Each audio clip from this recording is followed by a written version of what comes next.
Thomas? Sure 'tis he. What? Thomas? Thomas? Hey! Odds life! Mr. Fag! Give us your hand, my old fellow servant. Excuse my glove, Thomas, but I'm devilish glad to see you, my lad. Why, my prince of charioteers, you look as hearty. But who the deuce thought of seeing you in Bath? Sure. Master, Madam Julia, Harry, Mrs. Kate, and the postilion be all come. Indeed? Aye. Master thought another fit of the gout was coming to make him a visit, so he'd a mind to get the slip, and whip, we were all off at an hour's warning. Aye, aye, hasty and everything, or it would not be Sir Anthony Absolute. But tell us, Mr. Fag, how does young Master? Oh, Sir Anthony will stare to see the captain here. I do not serve Captain Absolute now. Why, sure. At present, I'm employed by an Ensign Beverley. I doubt, Mr. Fag, you ain't changed for the better. I have not changed, Thomas. No. Why, didn't you say you had left, young Master? No. Well, honest Thomas, I must puzzle you no farther. Briefly then, Captain Absolute and Ensign Beverley are one and the same person. The devil they are! So it is indeed, and the ensign half of my master being on guard at present, the captain has nothing to do with me. So? What, this is some freak, I warrant. Do tell us, Mr. Fag, the meaning of it. You'll be secret, Thomas. As a coach horse. Why then, the cause of all this is Love. Love, Thomas. Aye, I guess there was a lady in a case. But pray, why does your master pass only for ensign? Now, if he had shammed general indeed... There lies the mystery of the matter. Harkee, Thomas, my master is in love with a lady of a very singular taste. A lady who likes him better as half-pay ensign than if she knew he was son and heir to Sir Anthony Absolute, a baronet of 3,000 a year. That is an odd taste indeed. But has she got the stuff, Mr. Fag? Is she rich, eh? Rich? Why, I believe she owns half the stocks. Zoons, Thomas, she could pay the national debt as easy as I could my washerwoman. Oh. She has a lapdog that eats out of gold. She feeds her parrot on small pearls. And all her thread papers are made of banknotes. Bravo, faith, odd. I warrant she has a set of thousands at least. But does she draw kindly with the captain? As fond as pigeons. May one hear her name? Miss Lydia Languish. But there is an old tough aunt in the way, though by the by she has never met my master, for he got acquainted with Miss while on a visit in Gloucestershire. Well, I wish they were once harnessed together in matrimony. But pray, Mr. Fag, what kind of a place is this Bath? I heard a deal of it. Here's a mort a merrymaking, eh? Pretty well, Thomas, pretty well. 'Tis a good lounge. In the morning we go to the pump room, though neither my master nor I drink the water. After a breakfast we saunter along the parades or play a game at billiards. At night we dance. Damn the place, I'm tired of it. Their regular hours stupefy me. Not a fiddle nor a card after 11. However, Mr. Falkland's gentleman and I keep it up a little in private parties. I have an appointment this evening at 8. Meet me this evening and we'll make a party.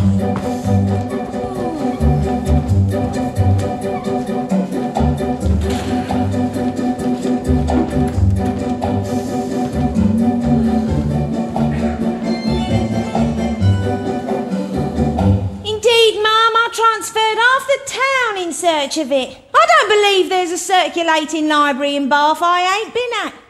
And could you not get the reward of constancy? No, indeed, ma'am.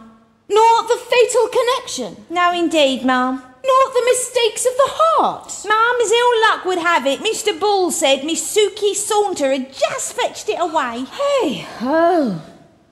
Did you inquire for the delicate distress? Or the memoirs of Lady Woodford? Yes, indeed, ma'am. I asked everywhere for it. And I might have brought it from Mr. Fredericks, but Lady Slatton Lounger, who just sent it home, had so soiled and dog's-eared it weren't fit for a Christian to read.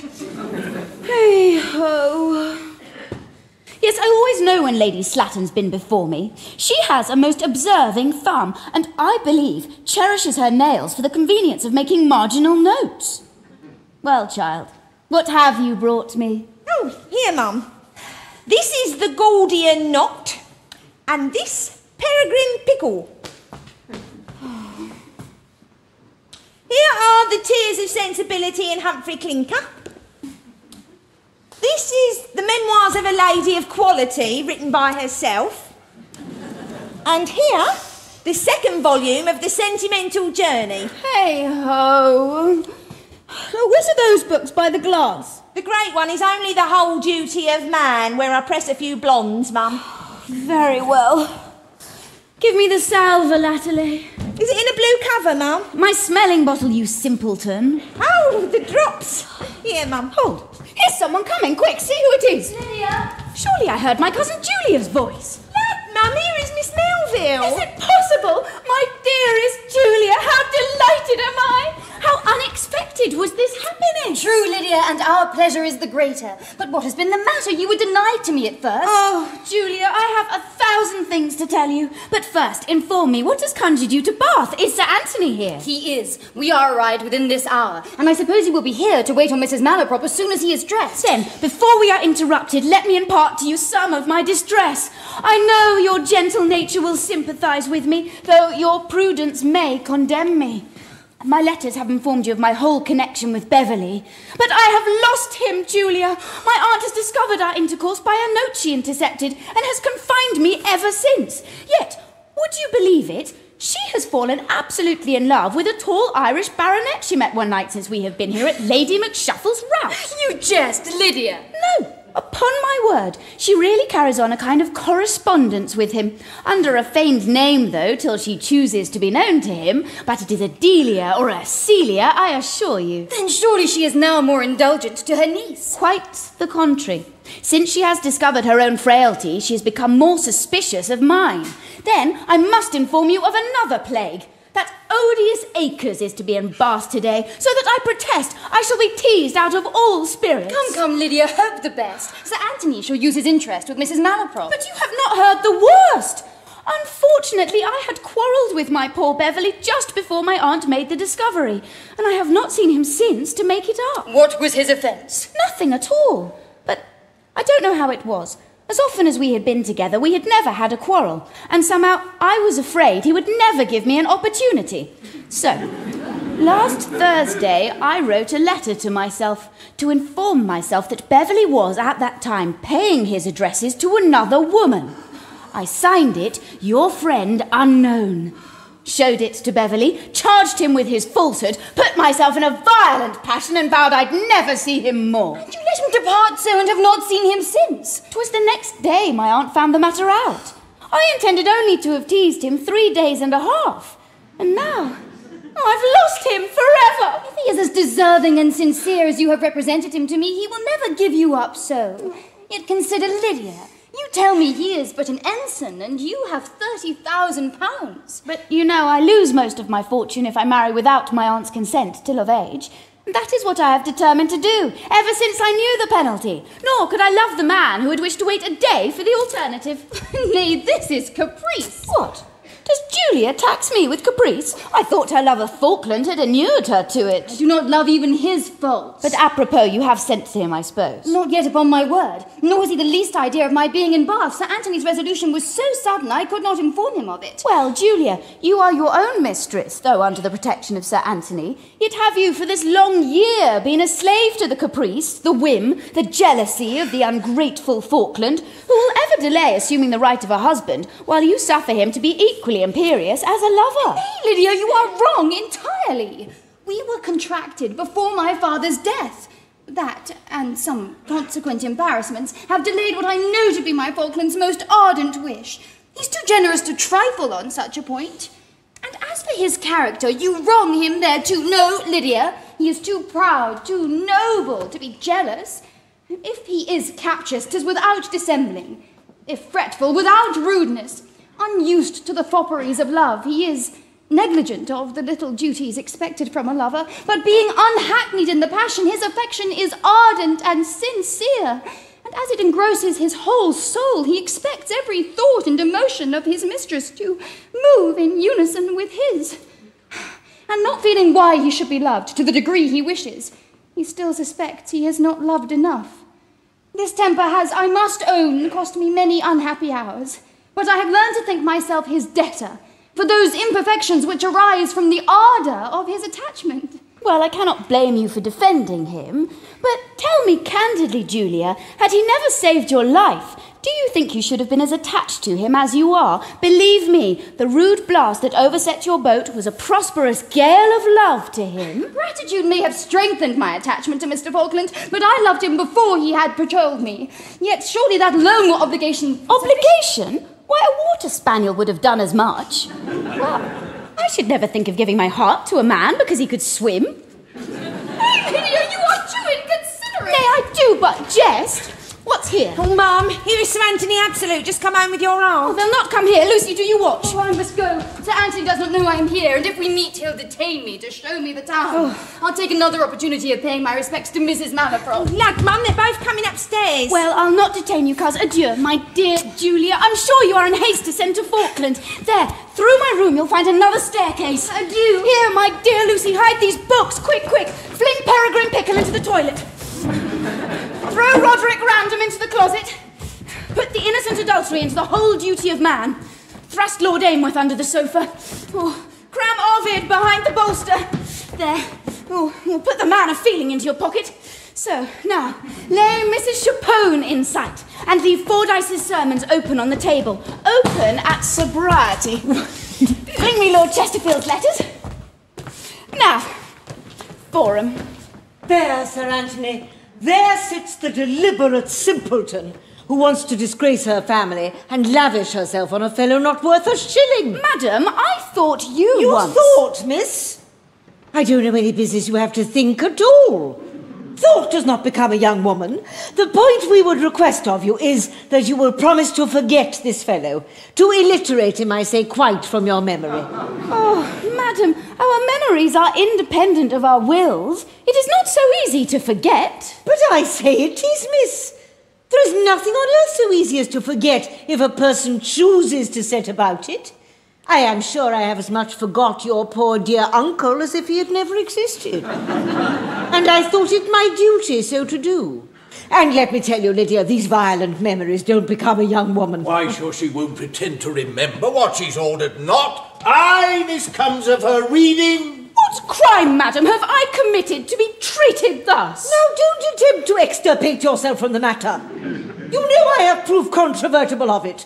But tell me, will you promise to do as you're bid? Will you take a husband of your friend's choosing? Madam, I must tell you plainly that had I no preference for anyone else, the choice you have made would be my aversion. What business have you, miss, with preference and aversion? They don't become a young woman.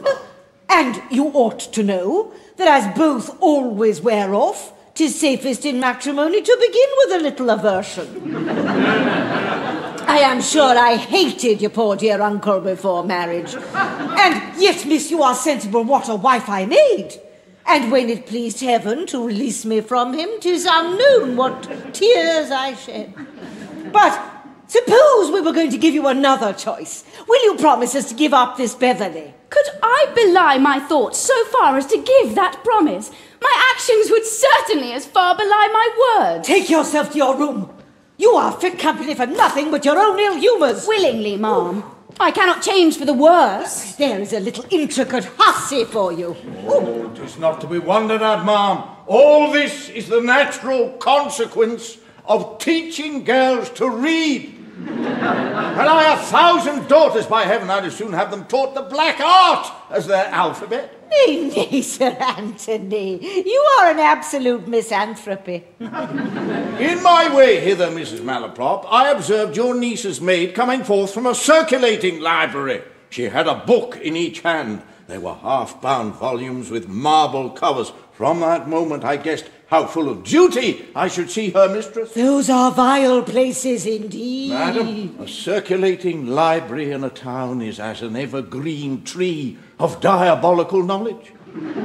It blossoms through the year, and depend upon Mrs. Malaprop that they who are so fond of handling the leaves will long for the fruit at last.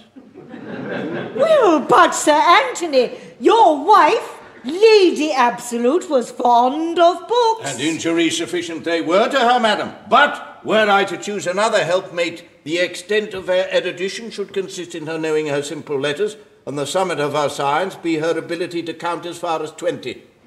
Fie, Sir Anthony, you surely speak laconically. Mrs. Malaprop, in moderation. Now, what would you have a woman know? Observe me, Sir Anthony. I would by no means wish a daughter of mine to be a progeny of learning.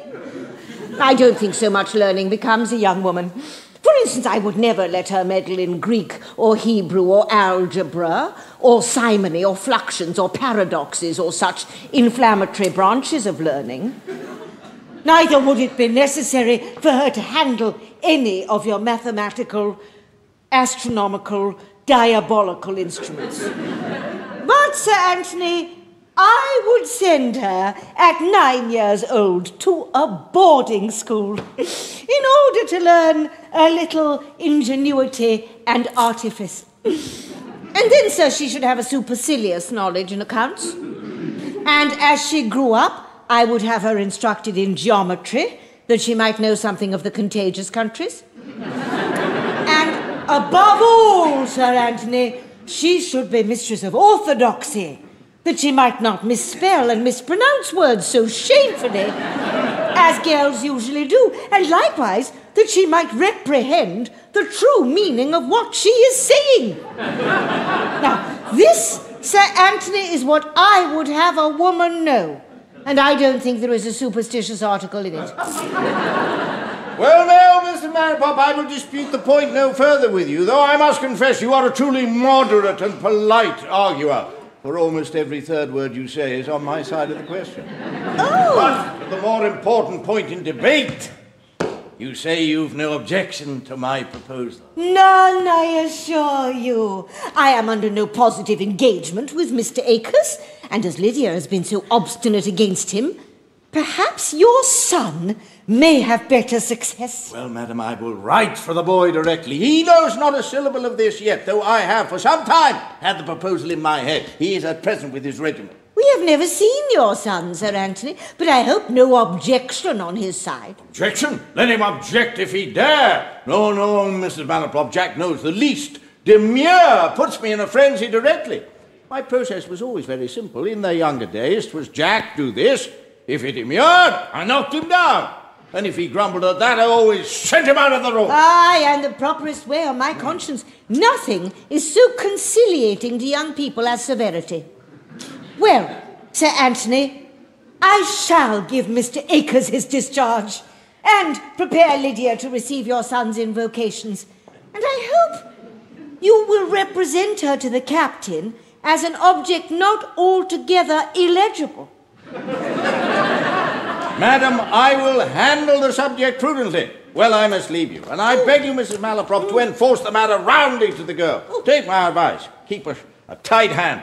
If she rejects the proposal, clap her under lock and key. And if you are just to let the servants forget to bring her dinner 3 or 4 days, you can't conceive how she'd come about.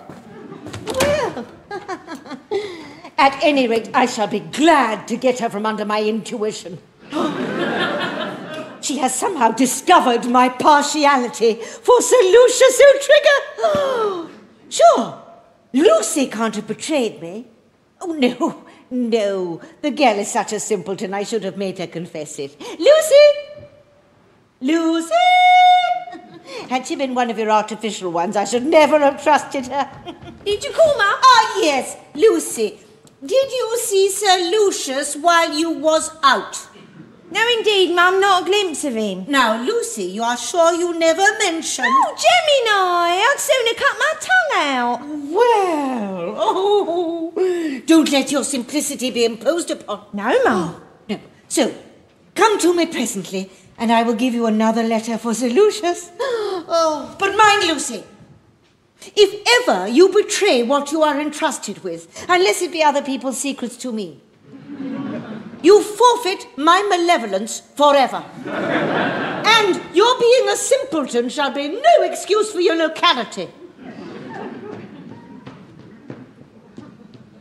So, my dear Simplicity, let me give you a little respite. Let girls in my station be as fond as they please of appearing expert and knowing in their trusts. Commend me to a mask of silliness and a pair of sharp eyes for my own interest under it. Let me see to what account I have turned my simplicity lately. For abetting Miss Lydia Languish in a design of running away with an ensign, in money sundry times, £12.12. Gowns 5, hats, ruffles, caps, etc., numberless. From the said ensign, within this last month, 6 guineas and a half, about a quarter's pay. Item, from Mrs. Malaprop for betraying the young people to her when I found matters were likely to be discovered, 2 guineas and a black paduasoy. Item, from Mr. Akers for carrying divers letters which I never delivered, 2 guineas and a pair of buckles. Item, from Sir Lucius O'Trigger, 3 crowns, 2 gold pocket pieces and a silver snuff box. Well done, Simplicity. Yet I was forced to make my Hibernian believe that he was corresponding not with the aunt, but with the niece. For though not over rich, I found he had too much pride and delicacy to sacrifice the feelings of a gentleman to the necessities of his fortune.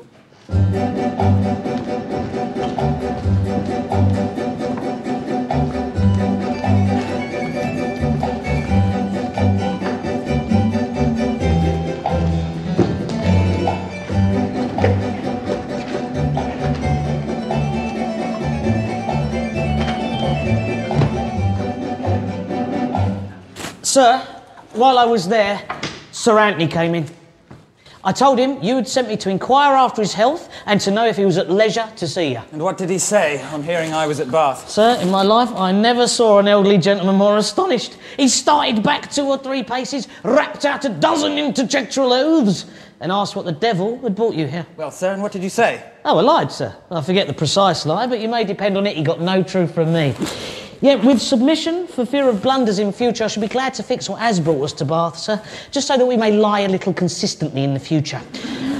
Sir Anthony's servants were curious, sir. Very curious indeed. You've said nothing to them? No, not a word. Not a word.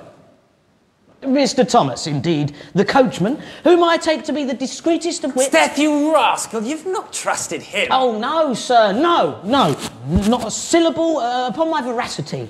He was indeed a little inquisitive, sir, but I was sly, devilish sly. My master, said I, honest Thomas, you know, one says honest to one's inferiors, has come to Bath to recruit. Yes, sir, I said to recruit, and whether for men, money or constitution is nothing to him nor anyone else. Well, recruit will do. Let it be so. Oh, sir, recruit will do surprisingly, indeed, to give the thing an air. I told Thomas that Your Honour had already enlisted 5 disbanded chairmen, 7 minority waiters and 13 billiard markers. You blockhead, never say more than is necessary. Beg pardon, sir, beg pardon. Yet with submission, a lie is nothing unless one covers it, sir. Whenever I draw on my invention for a good current lie, I always forge endorsements as well as the bill. Well, take care you don't hurt your credit by offering too much security.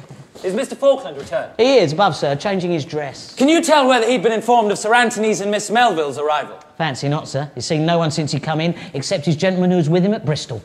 I think I hear Mr. Falkland coming down, sir. Go, tell him I'm here. Yeah, I beg pardon, sir. But should Sir Anthony call, you will do me the favour to remember that we are recruiting, if you please. Well. And in tenderness to my character, if Your Honour could bring in the chairmen and servants, I shall esteem it an obligation. For though I never scruple a lie to serve my master, yet it hurts one's conscience to be found out. Now for my whimsical friend. If he does not know that his mistress is here, I'll tease him a little before I tell him. Falkland, you are welcome to Bath again. You are punctual in your return? Yes. There was nothing to detain me when I finished the business I went on. Well, what news since I left you? How stand matters between you and Lydia? Faith, much as they were. I've not seen her since our quarrel. However, I expect to be recalled every hour. Why don't you persuade her to go off with you at once? What? And lose 2/3 of her fortune? You forget that, my friend. No, I could have brought her to that long ago. Nay, then you trifle too long. If you are sure of her, write to the aunt in your own character, and write to Sir Anthony for his consent. Softly. Although I am convinced my little Lydia would elope with me as Ensign Beverley, yet I am by no means certain she would take me with the impediments of our friend's consent, a regular humdrum wedding, and the reversion of a good fortune on my side. No, I must prepare her gradually for the discovery and make myself necessary to her before I risk it. Well, but Falkland, you'll dine with us today at the hotel? Indeed I cannot.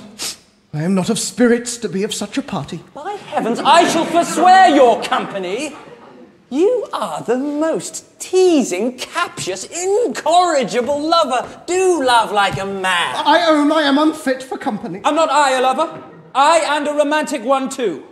Yet do I carry everywhere with me such a confounded farrago of doubts, fears, hopes, wishes, and all the flimsy furniture of a country missus' brain? Ah, Jack, your heart and soul are not like mine, fixed immutably on one only object. Oh, you throw for a large stake, but losing you could stake and throw again. I have set my sum of happiness on this cast, and not to succeed were to be stripped of all. But for heaven's sake, what grounds for apprehension can your whimsical brain conjure up at present? What grounds for apprehension, did you say? Heavens, are there not 1,000? I fear for her spirits, her health, her life. My absence may fret her. Her anxiety for my return, her fears for me, may oppress her gentle temper. And for her health, does not every hour bring me cause to be alarmed? Or if it rains, some shower may even have chilled her delicate frame. If the wind be keen, some rude blast may have affected her.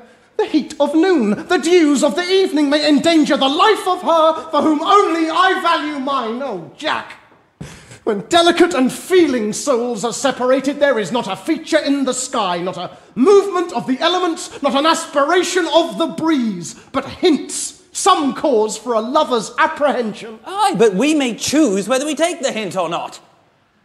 So then, Falkland, if you were convinced that Julia were well and in spirits, you would be entirely content? I should be happy beyond measure. I am anxious only for that. Then to cure your anxiety at once, Miss Melville is in perfect health and is at this moment in Bath. Nay, Jack, don't trifle with me. She has arrived here with my father within this hour. Can you be serious? I thought you knew Sir Anthony better than to be surprised at a sudden whim of this kind. Seriously, then, it is as I tell you upon my honour. My dear friend! Holla! Do pay my hat!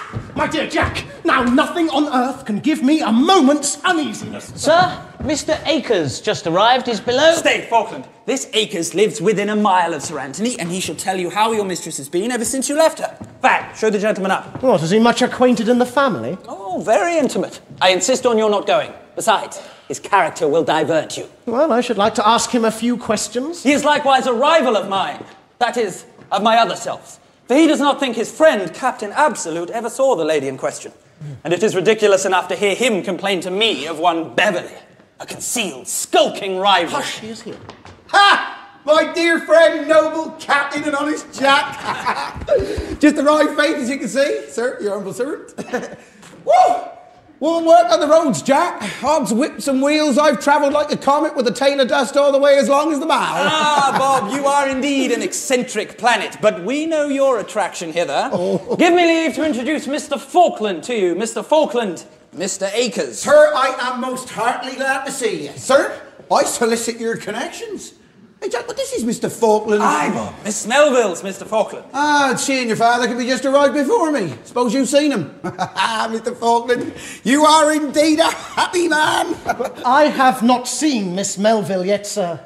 I hope she enjoyed full health and spirits in Devonshire. Never knew her better in my life, sir. Never better.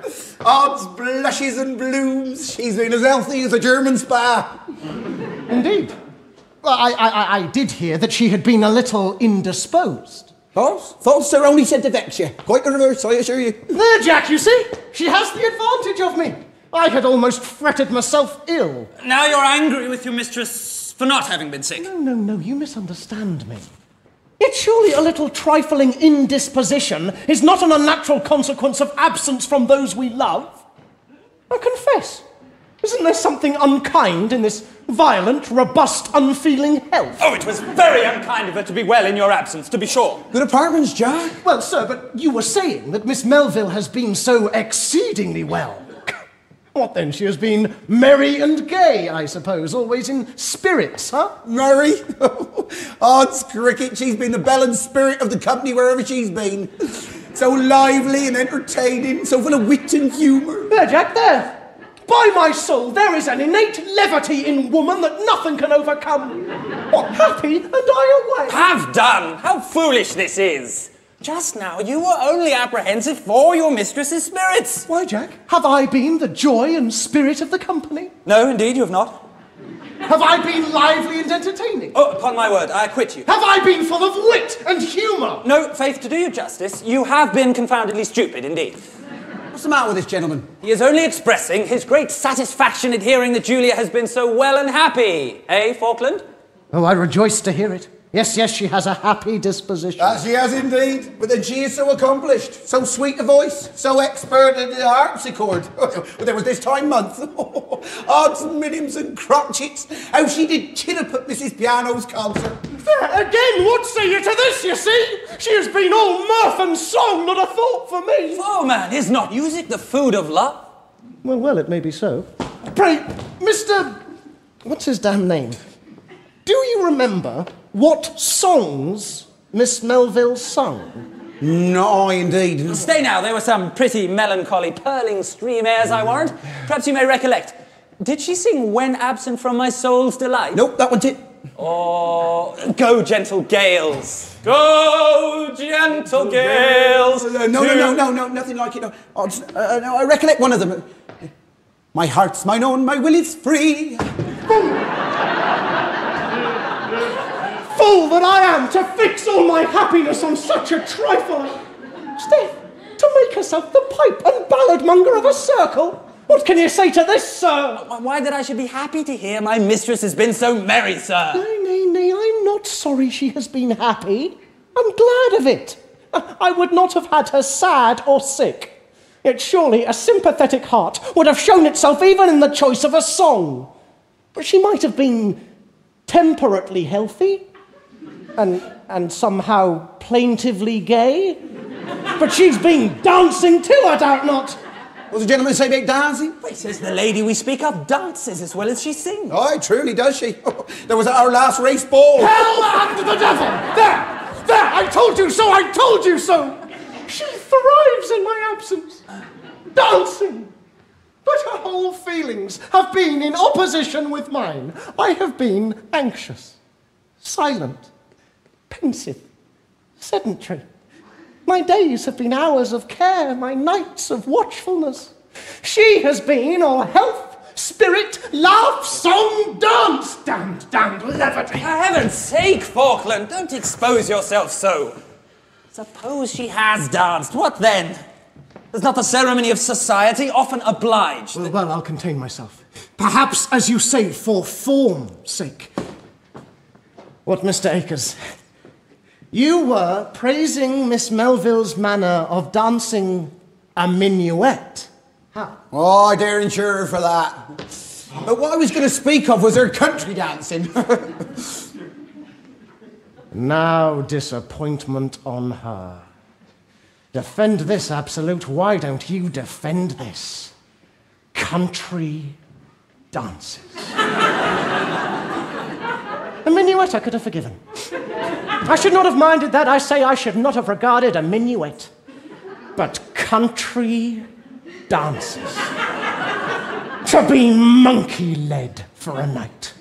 To run the gauntlet through a string of amorous, palming puppies. To show paces like a managed filly. Oh, Jack, there can only be but one man in the world whom a truly modest and delicate woman should pair with in a country dance. And even then the rest of the couples should be her great uncles and aunts. Aye, grandmothers and grandfathers. If there be but one vicious mind in the set, 'twill spread like a contagion. The action of their pulse beats to the lascivious movements of the jig. Their quivering, warm-breathed sighs impregnate the very air. The atmosphere becomes electrical to love, and each amorous spark darts through every link of the chain.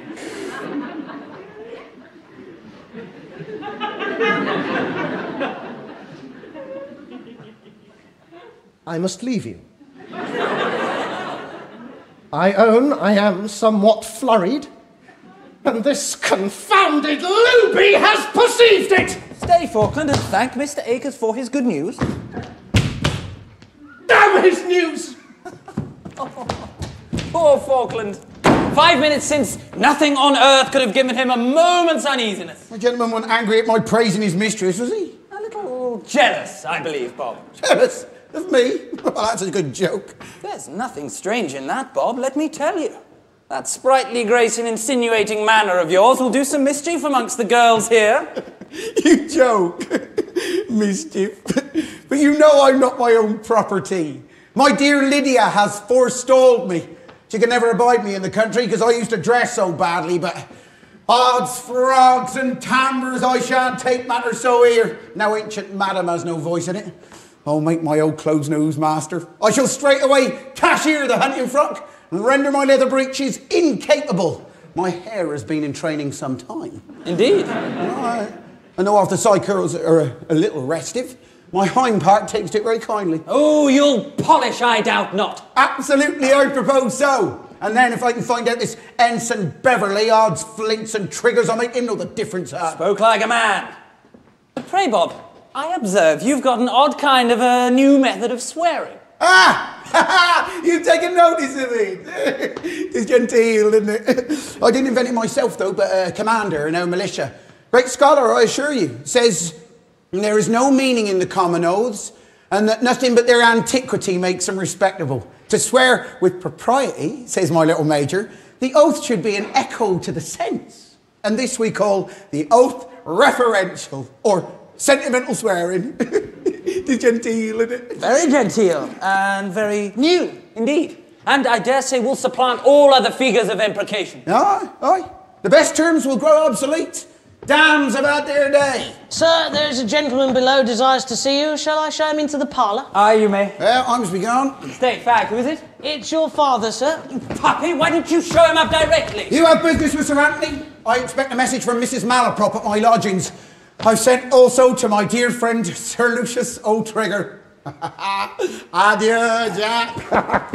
We must meet at night. Odds, bottles and glasses. You shall give me a dozen bumpers to little Lydia. That I will, with all my heart. Now for a parental lecture. I hope he has heard nothing of the business that has brought me here. I wish the gout had held him fast in Devonshire with all my soul. Sir, I am delighted to see you here, and looking so well.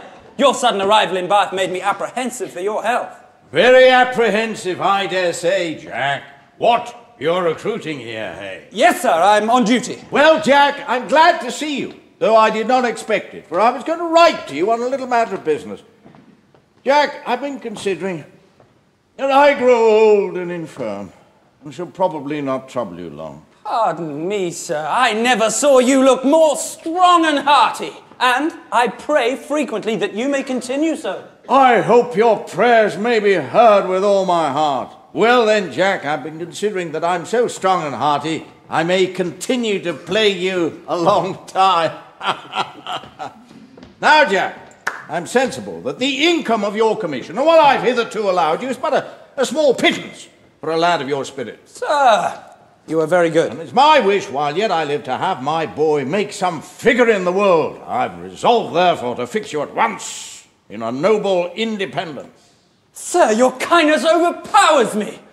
Such generosity makes the gratitude of reason more lively than the sensations even of filial affection. Oh, I'm glad you're so sensible of my attention, and you shall be master of a large estate in a few weeks. Let my future life, sir, speak my gratitude. I cannot express the sense I have of your munificence. Yet, sir, I presume you would not wish me to quit the army. Oh, that shall be as your wife chooses. My wife, sir? Aye, settle that between you, settle that between you. A wife, sir, did you say? Aye, a wife? Why, did I not mention her before? Not a word of her, sir. God's life, I mustn't forget her, though. Yes, Jack, the independence I was talking of is by a marriage. The fortune is saddled with a wife. But I suppose that makes no difference. Sir, you amaze me. Why, what the devil's the matter with the fool? Just now you were all gratitude and duty. I was, sir. You talked to me of independence and a fortune, but not a word of a wife. Why, what difference does that make? Odds life, sir. If you have the estate, you must take it with the livestock on it as it stands. If my happiness is to be the price, sir, I must beg leave to decline the purchase. Pray, sir, who is the lady? What's that to you, sir? Come, give me a promise to love and to marry her directly. Sure, sir, this is not very reasonable to summon my affections for a lady I know nothing of. I'm sure such is more unreasonable in you to object to a lady you know nothing of. Then, sir, I must tell you plainly that my inclinations are fixed on another. My heart is engaged to an angel. Then pray let it send an excuse. It is very sorry, but business prevents its waiting on her. But my vows are pledged to her. Well, let her foreclose, Jack, let her foreclose. They're not worth redeeming. Besides, you have the angel's vows in exchange, I suppose, so there can be no loss there. You must excuse me, sir, if I tell you once and for all that in this point I cannot obey you. Now, harkee, Jack, I have heard you for some time with patience. I have been cool, quite cool. But take care. You know I am compliance itself. When I am not thwarted, no one more easily led when I have my own way. But don't put me in a frenzy! Sir, I must repeat it. In this, I cannot obey you. Now, damn me if I ever call you Jack again while I live! Nay, sir, but hear me! Sir, I won't hear a word! Not a word! One word! I won't hear a single word! So, give me a promise by a nod. And I'll tell you what, Jack, I mean, you dog! If you don't... What, promise to link myself to some mass of ugliness? Soon, sir, the lady shall be as ugly as I choose. She shall have a hump on each shoulder. She shall be as crooked as the crescent. Her one eye shall roll like the bulls in Cotter's Museum. She shall have skin like a mummy and the beard of a goat. She shall be all this, yet I will make you ogle her all day and sit up all night writing sonnets on her beauty. This is reason and moderation indeed. None of your snaring puppy, no grinning jackanapes. Indeed, sir, I never was in a worse humour for mirth in my life. It's false, sir. I know you're laughing in your sleeve. I know you'll grin when I'm gone, sir. Sir, I hope I know my duty better. Oh, none of your passion, sir. None of your violence, if you please. It won't do with me, I promise you. Indeed, sir, I never was cooler in my life. 'Tis a confounded lie. I know you're in a passion in your heart. I know you are, you're hypocritical. You're dull, but it won't do. Nay, sir, upon my word. So you'll fly out. Can't you be cool like me? What the devil good can passion do? Passion is of no service, you impudent, insolent, overbearing reprobate! There, you sneer again, don't provoke me. But you rely upon the mildness of my temper. You do, you dog. You play upon the meekness of my disposition. But take care, the patience of a saint may be overcome at last. But hear me, I give you 6 hours and a half to consider this. If you then agree, without any conditions, to do everything on earth that I choose, why, confound you, I may in time forgive you. If not, zoons, don't enter the same hemisphere as me. Don't dare to breathe the same air or use the same light as me, but get an atmosphere and a sun of your own. I'll strip you of your commission. I'll lodge your 5 3/5 in the hand of trustees, and you shall live on the interest. I'll disown you, I'll disinherit you, I'll unget you! God damn me if I ever call you Jack again! Mild, gentle, considerate father, I kiss your hands! What a tender method of giving his opinion in these matters Sir Anthony has. I dare not trust him with the truth. I wonder what old, wealthy hag it is he wishes to bestow on me. Yet he himself married for love, and was in his youth a bold intriguer and a gay companion. Assuredly, sir, our father is raff to a degree. He comes downstairs 8 or 10 steps at a time, muttering, growling and thumping the banisters all the way. I and the cook's dog stand head bowed at the door. Rap! He gives me a stroke on the head with a cane, bids me carry that to my master. Upon my credit, sir, were I in your place and found my father such very bad company, I should certainly drop his acquaintance. Cease your impertinence, sir, at present. Did you come in for nothing more? Stand out of the way! So, Sir Anthony trims my master, he's afraid to reply to his father, then vents his spleen on poor Fag. When one is vexed by one person, to revenge oneself on another who happens to come in the way is the vilest injustice. It shows the worst temper, the basest... Mr. Fag, your master calls you. Well, you little dirty puppy, you need not bawl so. The meanest disposition. Quick, Mr. Fag. Quick! Why, you impudent jackanapes, am I to be commanded by you two? You little insolent, impertinent, pitching prick!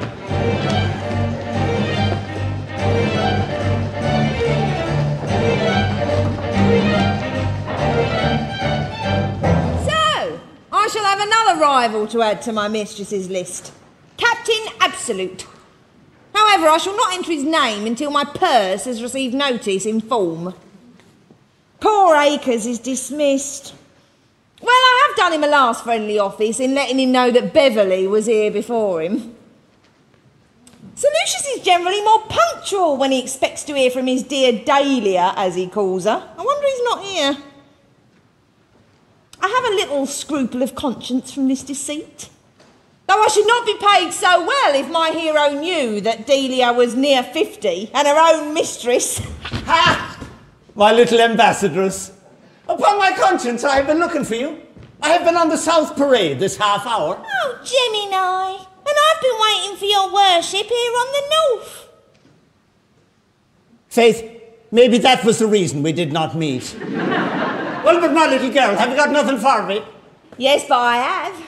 I've got a letter for you in my pocket. Oh, Faith, I guessed you weren't come empty-handed. Well, let me see what the dear creature says. There, Sir Lucius.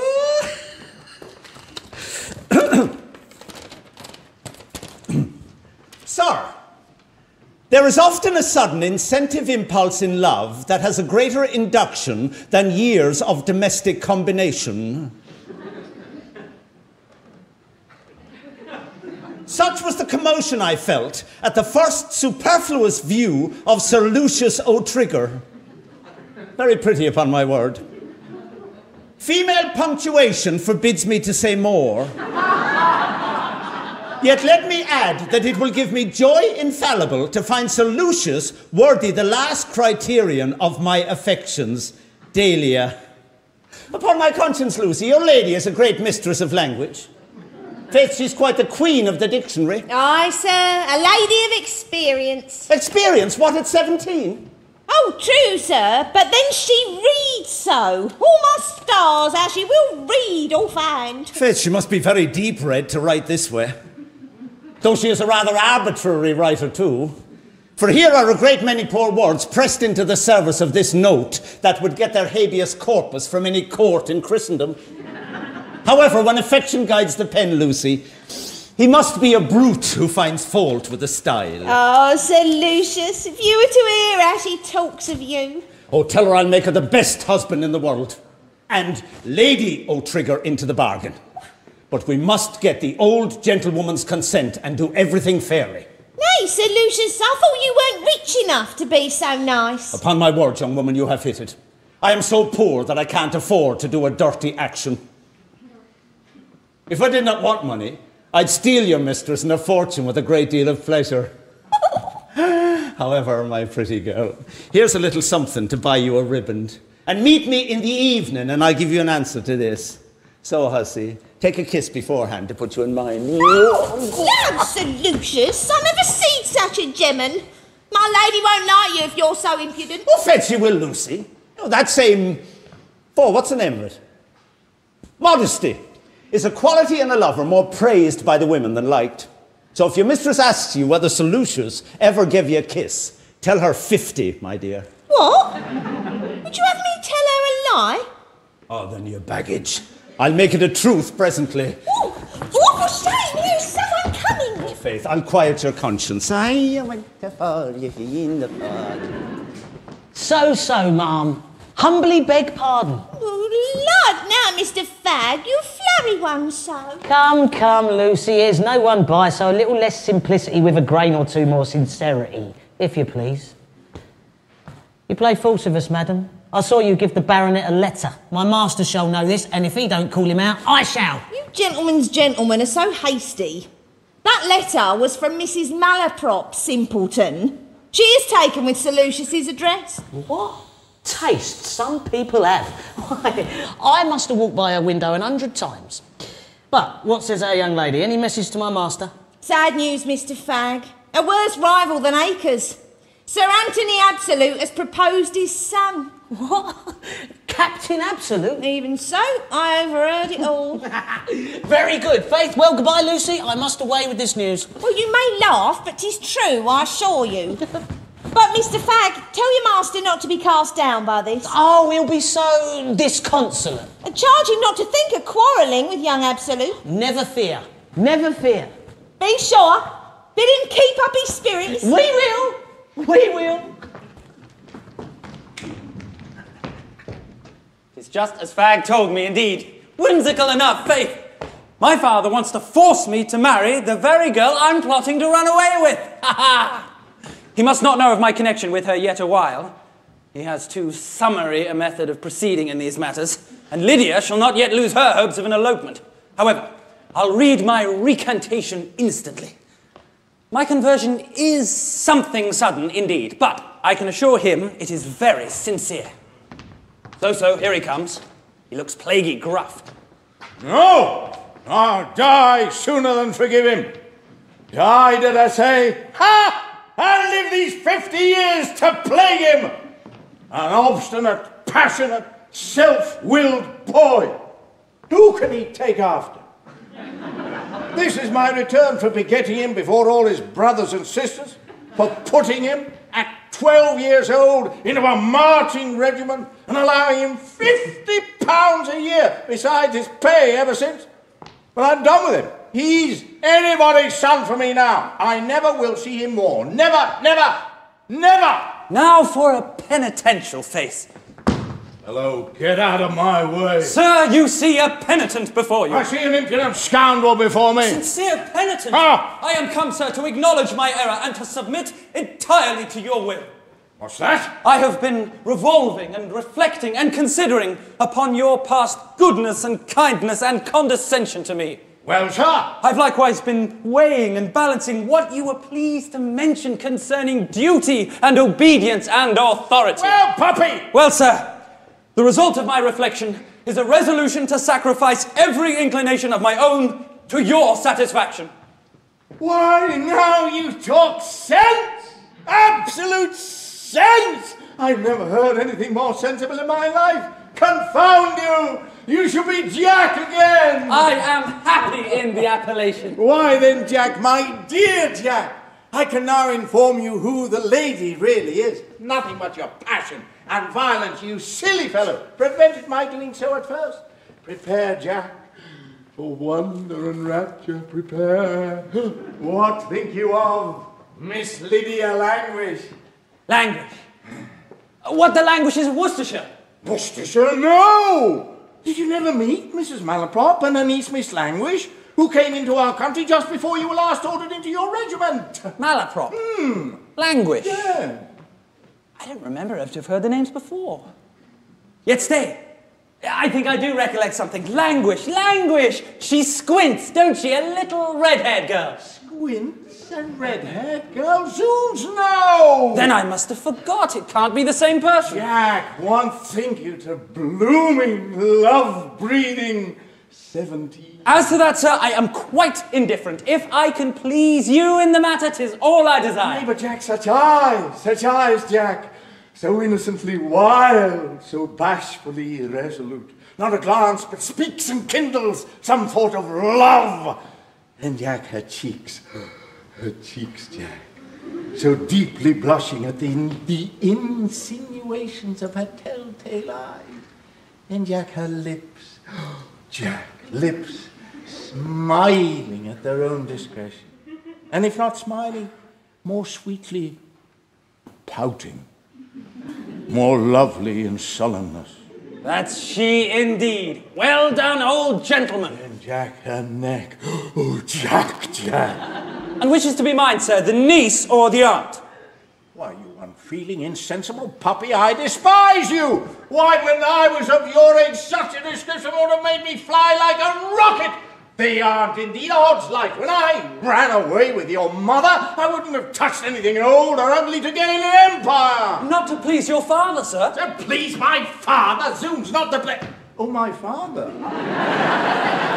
Oh, it's life, yes, if my father had indeed desired, that's quite a different matter. Though he wasn't the indulgent father that I am, Jack. I dare say not, sir. Jack, you're not sorry to find your mistress is so beautiful. Sir, I repeat it. If I please you in the affair, 'tis all I desire. Not that I think a woman the worse for being handsome, but if you please to recollect, you before hinted something about a hump or two. One eye, and a few more graces of that kind. Now, without being very nice, I own I should rather choose a wife of mine to have the usual number of limbs, and a limited quantity of back. And though one eye may be very agreeable, yet, as the prejudice has always run in favour of two, I should not wish to affect a singularity in that article. What a phlegmatic sot it is.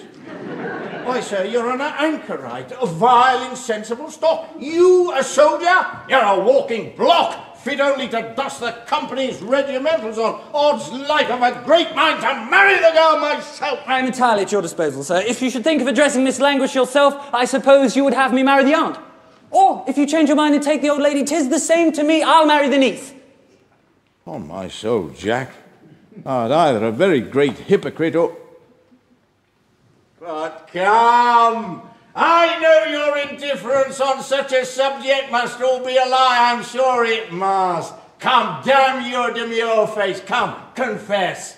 You've been lying, haven't you? Hey, you've been playing the hypocrite.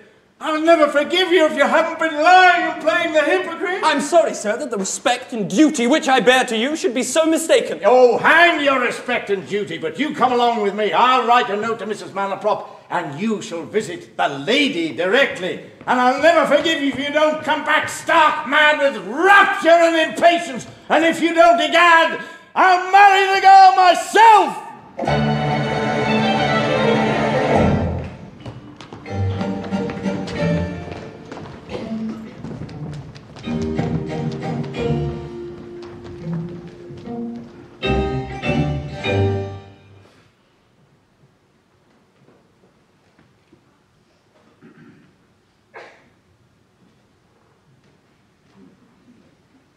They told me Julia would return directly.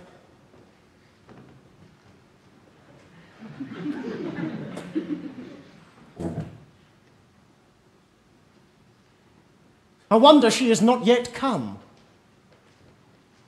How mean does this captious, unsatisfied temper of mine appear to my cooler judgment? Yet I know not that I indulge it on any other point, but on this one subject, and to this one object, whom I think I love beyond my life. I am ever ungenerously fretful and madly capricious. I am conscious of it, yet I cannot correct myself. What tender, honest joy sparkled in her eyes when we met. How delicate was the warmth of her expressions. I was ashamed to appear less happy, though I had come resolved to wear a face of coolness and upbraiding. Sir Anthony's presence prevented my proposed expostulations, yet I must be satisfied that she has not been so very happy in my absence. She is coming. Yes, I know the nimbleness of her tread when she thinks her impatient Falkland counts the moments of her stay. I had not hoped to see you again so soon. Oh, could I, Julia, be contented with my first welcome? Restrained as we were by the presence of a third person? Oh, Falkland, when your kindness can make me thus happy, let me not think that I discovered something of coldness in your first salutation. 'Twas but your fancy, Julia. I was rejoiced to see you. To see you in such health. Sure, I had no cause for coldness. Nay, then I see you have taken something ill. You must not conceal from me what it is. Well then, Shall I own to you that my joy at hearing of your health and arrival here by your neighbour Acres was somewhat damped by his dwelling much on the high spirits you had enjoyed in Devonshire, on your mirth, your singing, dancing, and I know not what. I never ceased to tax my Falkland with this teasing minute caprice. Can the idle reports of a silly boor weigh in your breast against my tried affection? But they have no weight with me, Julia. No, I am happy if you have been so. Yet only say that you did not sing with mirth. Or say that you thought of Falkland in the dance. I never can be happy in your absence. If I wear a countenance of content, it is to show that my mind holds no doubt of my Falkland's truth. If I seem sad, it were to make malice triumph, and say that I had fixed my heart on one who had left me to lament his roving and my own credulity. Believe me, Falkland, I mean not to upbraid you when I say that I have often dressed sorrow in smiles, lest my friends should guess whose unkindness had caused my tears. You were ever all goodness to me. Oh, I am a brute when I but admit a doubt of your true constancy. If ever you find my affections veering but a point, may I become a proverbial scoff for levity and base ingratitude. Julia, that last word is grating to me. Now, would I had no title to your gratitude? Search your heart, Julia. Perhaps what you have mistaken for love is but the warm effusion of a too thankful heart. For what quality must I love you? For no quality. To regard me for any quality of mind or understanding were only to esteem me. And for person, I have often wished myself deformed, to be convinced that I owed no obligation there to any part of your affections. When nature has bestowed a show of nice affection in the features of a man, he should laugh at it as misplaced.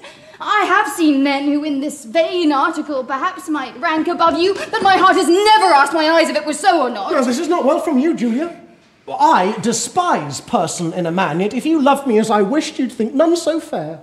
I see you are determined to be unkind. The contract which my poor father bound us in gives you more than a lover's privilege. Again, Julia, you raise ideas which feed and justify my doubts. I would not have been more free. No, I am proud of my restraint. Yet, perhaps, your high respect alone for this solemn compact has fettered your inclinations which else had made a worthier choice. How shall I be sure, had you remained unbound in thought and promise, that I should still have been the object of your persevering love? Then try me now. Let us be free as strangers as to what is past. My heart will not feel more liberty. Now, so hasty, Julia, so anxious to be free. If your love for me were fixed and ardent, you would not loose your hold even though I wished it. Oh, you torture me to the heart. I cannot bear it. I do not mean to distress you. If I loved you less, I should never give you an uneasy moment. Yet, hear me. All my fretful doubts arise from this. Women are not used to weigh and separate the motives of their affections. The cold dictates of prudence, gratitude, or filial duty may sometimes be mistaken for the pleadings of the heart. Oh, Julia, when love receives such countenance from prudence, nice minds will be suspicious of its birth. I know not whither your insinuations would tend, but as they seem pressing to insult me, I will spare you the regret of having done so. I have given you no cause for this. In tears? Stay, Julia, stay, but the door is fastened. Julia, by my soul, but for one moment. I hear her sobbing. 'Sdeath, what a brute I am to use her thus. Yet stay. She is coming. How little resolution there is in woman. How a few soft words can turn them.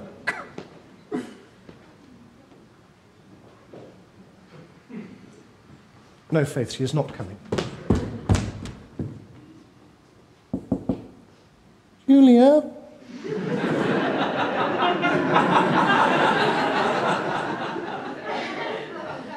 My love, say but that you forgive me. Come but to tell me that. Now this is being too resentful. Stay. She is coming now. I thought she would. No steadiness in anything. Her going away must have been a mere trick then. She shan't see that I was hurt by it. I'll affect indifference.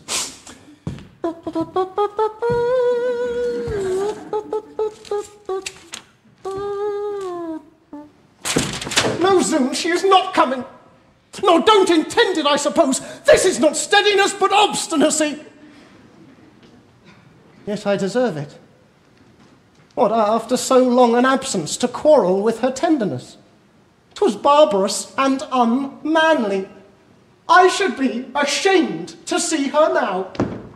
I'll wait till her just resentment is abated, and when I distress her so again, may I lose her forever, and be linked instead to some antique virago whose gnawing passions and long-hoarded spleen shall make me curse my folly half the day and all the night.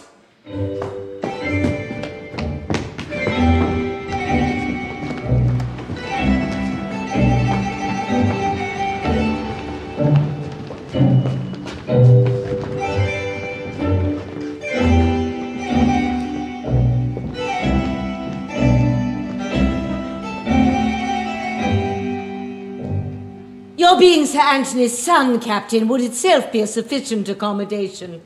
But from the ingenuity of your appearance, I am convinced you deserve the character here given of you. Permit me to say, madam, that as I never yet have had the pleasure of seeing Miss Languish, my principal inducement in this affair at present is the honour of being allied to Mrs. Malaprop, of whose intellectual accomplishments, elegant manners, and unaffected learning, no tongue is silent.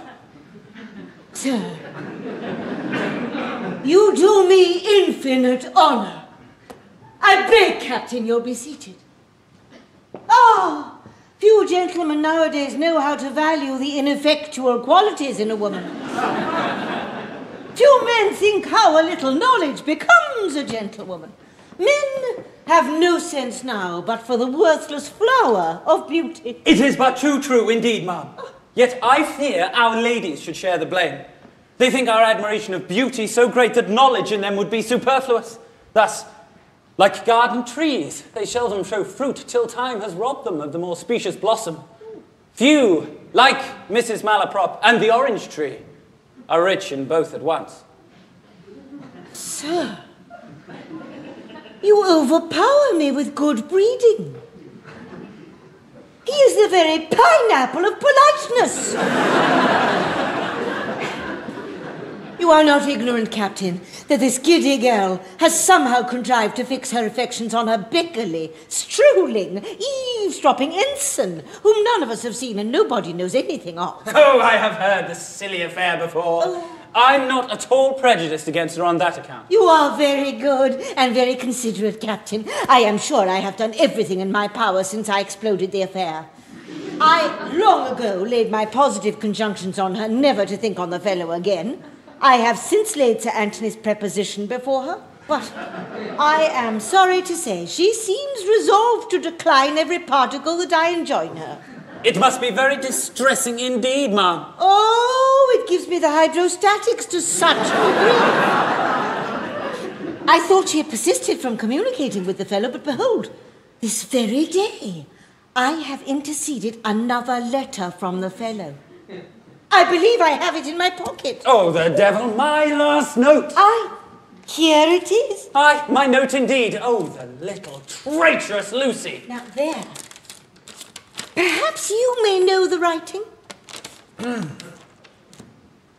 think I have seen the hand before. Oh. Yes, I certainly must have seen this hand before. Nay, but read it, Captain. My soul's idol, my adored Lydia. Very tender indeed. Oh, tender, aye, and profane too on my conscience. I am excessively alarmed at the intelligence you send me, the more so as my new rival... That's you, sir.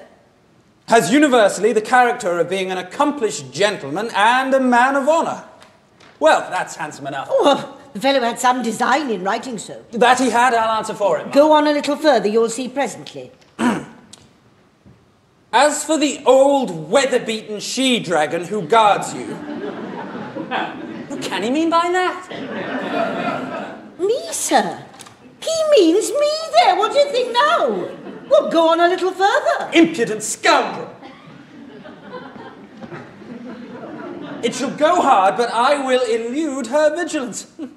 As I am told that the same ridiculous vanity which makes her dress up her coarse features and deck her dull chat with hard words which she don't understand. There, sir!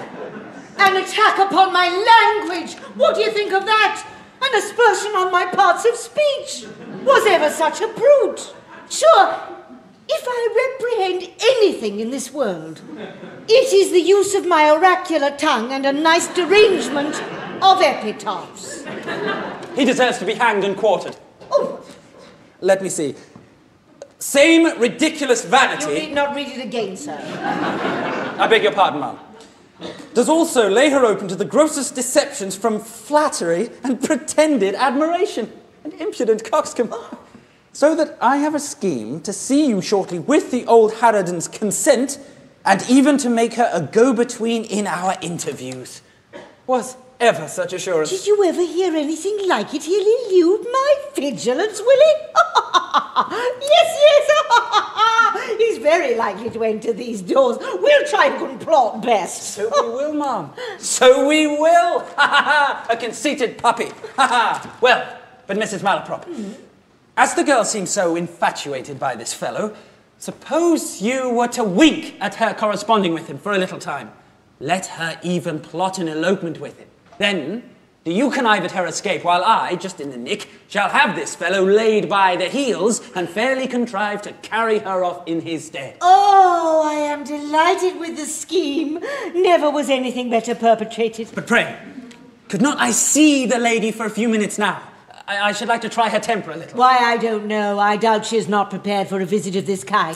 There is a decorum in such matters. Oh, Lord, she won't mind me. Only tell her Beverley. Sir? Gently, good tongue. What did you say of Beverley? Oh, I was going to propose that you should tell her, by way of jest, that it was Beverley who was below. She'd come down fast enough then. It would be a trick she well deserves. Oh, besides, you know, the fellow tells her he'll get my consent to see her. Let him if he can, I say again. Lydia, come down here. He'll make me a go-between in their interviews. Come down, Lydia, I say. Come down.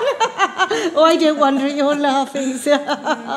His impudence is truly ridiculous. It is very ridiculous. Upon my soul, ma'am. Little hussy won't hear. Well, I will tell her at once who it is. She shall know that Captain Absolute has come to wait on her, and I'll make her behave as becomes a young woman. As you please, ma'am. Oh, for the present, sir, your servant.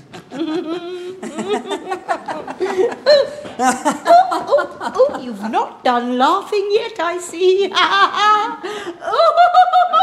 He'll elude my vigilance, will he? Yes. Ha ha! Yes! One would think now that I might throw off all disguise at once and seize my prize with security. But such is Lydia's caprice that to undeceive her were probably to lose her. I'll see whether she knows me. What a scene am I now to go through? Surely nothing can be more dreadful than to be obliged to listen to the loathsome addresses of a stranger to one's heart. I have heard of girls, persecuted as I am, who have appealed in behalf of their favoured lover to the generosity of his rival. Suppose I were to try it. There stands the hated rival, an officer too, but oh, how unlike my Beverley. I wonder he don't begin.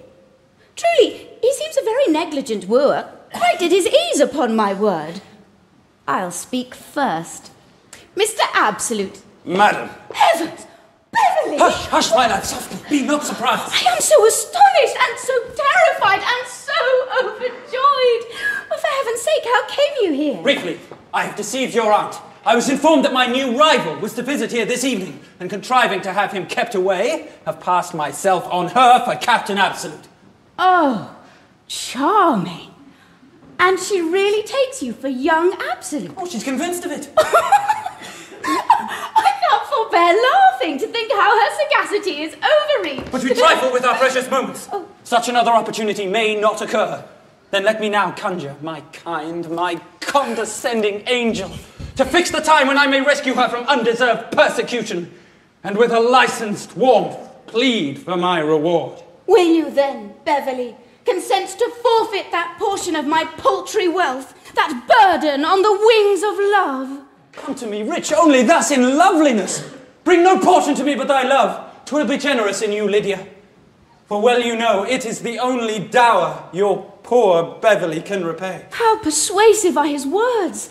How charming will poverty be with him! Ah, my soul, what a life will we then live! Love shall be our idol and support. We will worship him with a monastic strictness, abjuring all worldly toys to centre every thought and action there. Proud of calamity, we will enjoy the wreck of wealth, while the surrounding gloom of adversity shall make the flame of our pure love show doubly bright.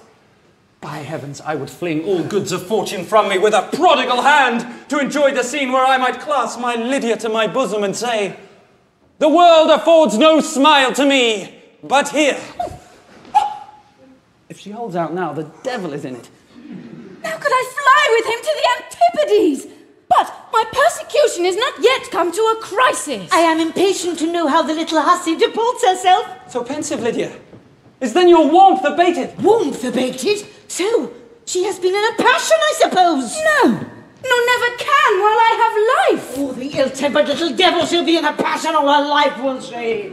Think not the idle threats of my ridiculous aunt can ever have any weight with me. Very dutiful, upon my word. Let her choice be Captain Absolute, but Beverley is mine. I am astonished at her assurance. To his face! This to his face! Thus, then let me enforce my suit. Aye, poor young man, down on his knees, entreating for pity. Oh, I can contain no longer. Why, thou vixen, I have overheard you. Oh, confound her vigilance! Captain Absolute, I know not how to apologise for her shocking rudeness. So, all safe, I find. I have hopes, ma'am, that time will bring the young lady. Oh, there is nothing to be hoped for from her. She is as headstrong as an allegory on the banks of the Nile.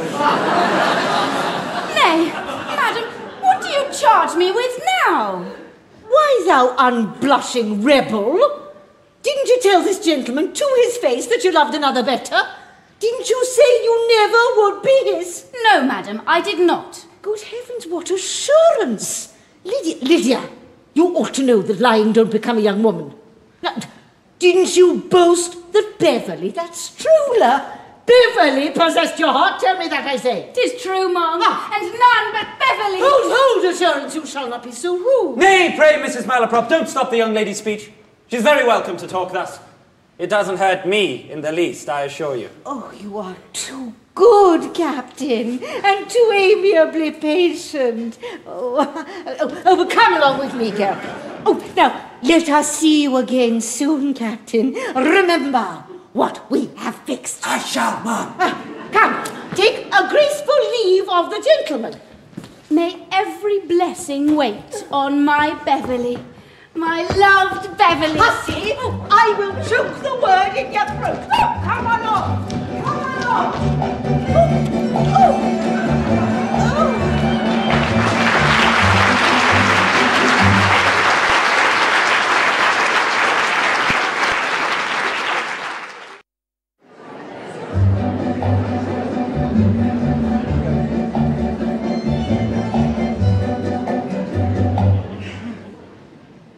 Indeed, David, do you think I become it, sir? You are quite another creature. Believe me, master, by the mass. Dress does make a difference, David. 'Tis all in all, I think. Difference, why? And you were to go now to Claudio, I'm sure the old lady wouldn't know you. Master Butler wouldn't believe his own eyes, and Mrs. Pickle would cry, "Lord preserve me!" Although the gallon there ain't a dog in the house but would bark, and I question whether Phyllis would wag a hair of her tail. Aye, David, there's nothing like polishing. So I says of your honour's boots, but the boy never heeds me. But David, has Mr. De La Grace been here? I must rub up my balancing and chasing and boring. I'll call again, sir. Do, and see if there are any letters for me at the post office, would you? I will. By the mass, I can't help looking at your head. If I hadn't been by the cooking, I swear I might die if I should have known the dish again myself. Sink. Slide. Coupe. Confound the first inventors of cotillon, say I. They're as bad as algebra to us country gentlemen. I can walk a minuet easy enough when I'm forced. And I've been counting a good stick at the country dance, but these heathen, outlandish allemandes and cotillons are quite beyond me. I should never prosper, I'm not sure. Mine are true-born English legs. They don't understand their cursed French lingo. No, 'tis certain, I have most anti-Gallican toes. Here is Sir Lucius O'Trigger to wait on you, sir. Join me, join me. Mr. Akers, I am delighted to embrace you. My dear Sir Lucius, I kiss your hands. Pray, my friend, what has brought you so suddenly to Bath? Faith, I have followed Cupid's jack-o'-lantern and find myself in a quagmire at last. Short, I have been very ill-used, Sir Lucius. I don't choose to mention any names, but look on me as a very ill-used gentleman. Pray, what is the case? I ask no names. Mark me, Sir Lucius. I fall as deep as need be in love with a young lady. Her friends take my part. I follow her to Bath, send word of my arrival, and receive answer that the lady is to be otherwise disposed of. This, Sir Lucius, I call being ill-used. Very ill upon my conscience. Pray, can you divine the cause of it? Well, there's the matter. She has another lover. One Beverley, who I'm told is now in Bath. Odd slanders and lies, he must be at the bottom of it. A rival in the case, is there?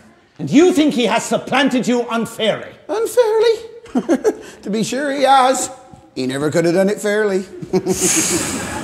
Then sure you know what is to be done. Not I upon my soul. We wear no swords here, but you understand me? What? Fight him? Aye, to be sure, what can I mean else? But he's given me no provocation. No, I think he has given you the greatest provocation in the world. Can a man commit a more heinous offence against another than to fall in love with the same woman? Oh, by my soul, it is the most unpardonable breach of friendship. Breach of friendship? Aye, but I've no acquaintance with this man. I never saw him in my life. That's no argument at all. He has the less right, then, to take such a liberty. Now, that's true. I grow full of anger, Sir Lucius. I fire apace. Odds, hilts and blades, I find a man may have a deal of valour in him and not know it. But couldn't I contrive to have a little right on my side? What the devil signifies right when your honour is concerned? Do you think Achilles or my little Alexander the Great ever inquired where the right lay? No, by my soul, they drew their broadswords and left the lazy sons of peace to settle the justice of it. Your words are a grenadier's march to my heart. I believe courage must be catching. I certainly do feel a kind of valour rising, as it were, a kind of courage, as I may say.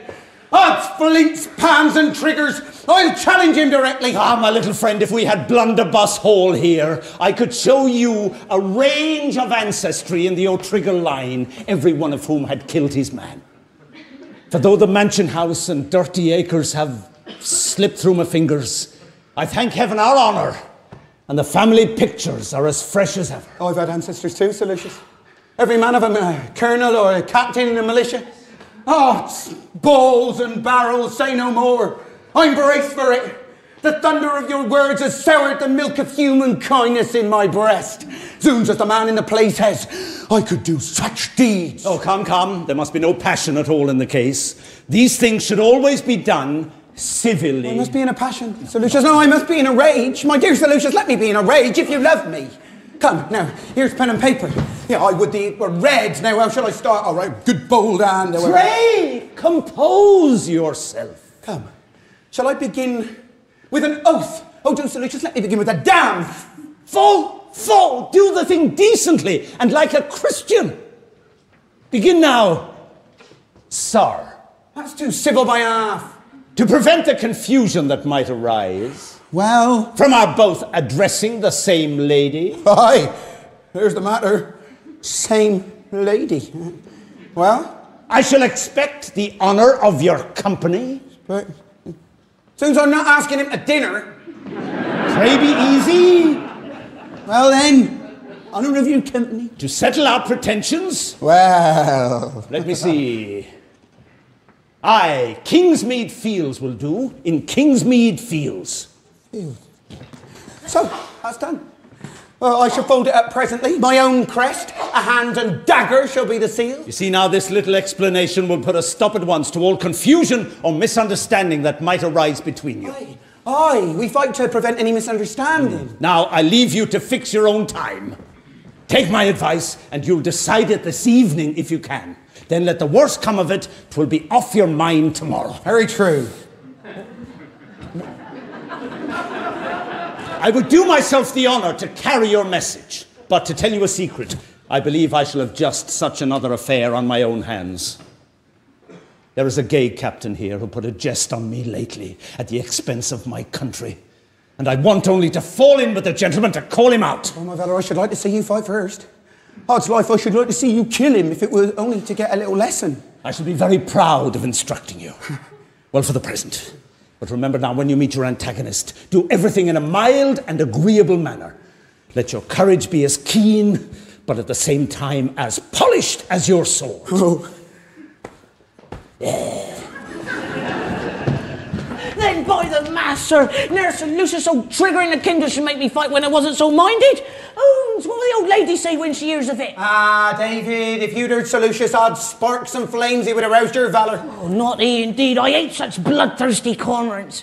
Looky, master, if you'd wanted a bout at the boxing, I should never be the man to bid you cry off. But for your cursed sharps and snaps, I never knew any good come of them. My honour, David, my honour. I must be very careful of my honour. Looky, master, this honour seems to me a marvellous false friend. Truly a very courtier-like servant. Put the case that I was a gentleman, which, thank God, no one can say of me. Now, my honour makes me quarrel with another gentleman of my acquaintance. So we fight. Pleasant enough that.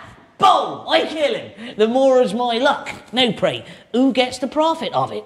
Why, my honour. But put the case that he kills me, then by the mass, I go to the worms and my honour whips over to my enemy. Oh, David, no. In that case, odds, crowns and laurels, your honour, follows you to the grave.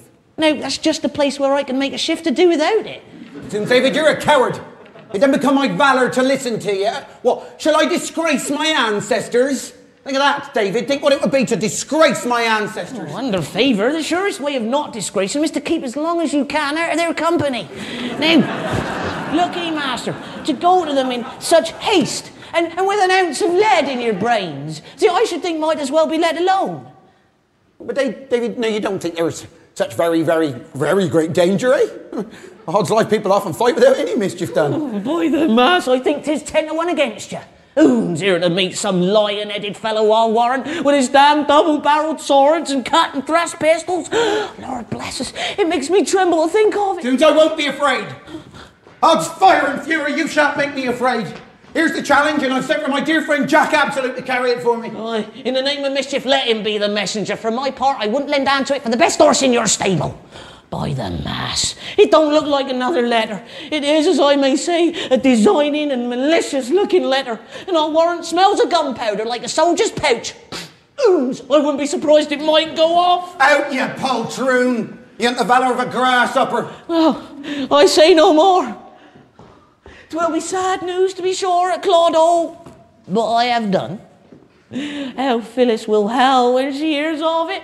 Aye, poor bitch, she little thinks what shooting her master's going after, and I warrant poor old Crop, whose carriage or honour filled and wrote these 10 years, will curse the hour he was born. It won't do, David.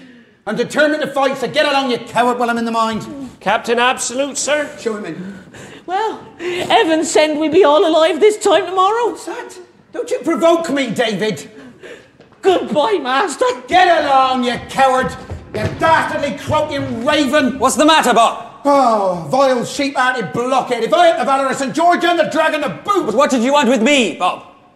Oh, there. To Ensign Beverley. So, what's going on now? Well, what's this? A challenge. Indeed. Why, you won't fight him, will you, Bob? You can't but I will, Jack. Sir Lucius has wrought me to it. He's left me full of rage, and I'll fight this evening so that so much good passion may be wasted. But what have I to do with this? Well, I think as you know something of this fellow, I want you to find him out for me and give him this mortal defiance. Well, give it to me, and trust me, he gets it. Thank you. You're very kind. It's given you a great deal of trouble. Not in the least. I beg you won't mention it. No trouble in the world, I assure you. Jack, what it is to have a friend. You couldn't be my second, could you, Jack? Why no, Bob. Not in this affair. It would not be quite so proper. Then I must get my friend Sir Lucius. I will have your best wishes, however, Jack. Whenever he meets you, believe me. Sir Anthony Absolute is below, inquiring for the captain. I'll come instantly. Well, my little hero, success attend you. Stay, Jack. If Beverly should ask what kind of a man your friend Acres is, you do tell him I'm a devil of a fellow, will you, Jack? To be sure I shall. I'll say you are a determined dog, eh, Bob? Oh, I do, and if that frightens him, perhaps he may come. So tell him I generally kill a man a week, will you, Jack? I will. I'll say you are called in the country Fighting Bob. Right. It is all to prevent mischief. For I don't want to take his life if I clear my honour. No, that's very kind of you. You don't wish me to kill him, do you, Jack? No, upon my soul, I do not. But a devil of a fellow, hey? True. But say, Jack, you may add that you never saw me in such a rage before. A most devouring rage. I will. Remember, Jack? A determined dog. Aye. Fighting Bob.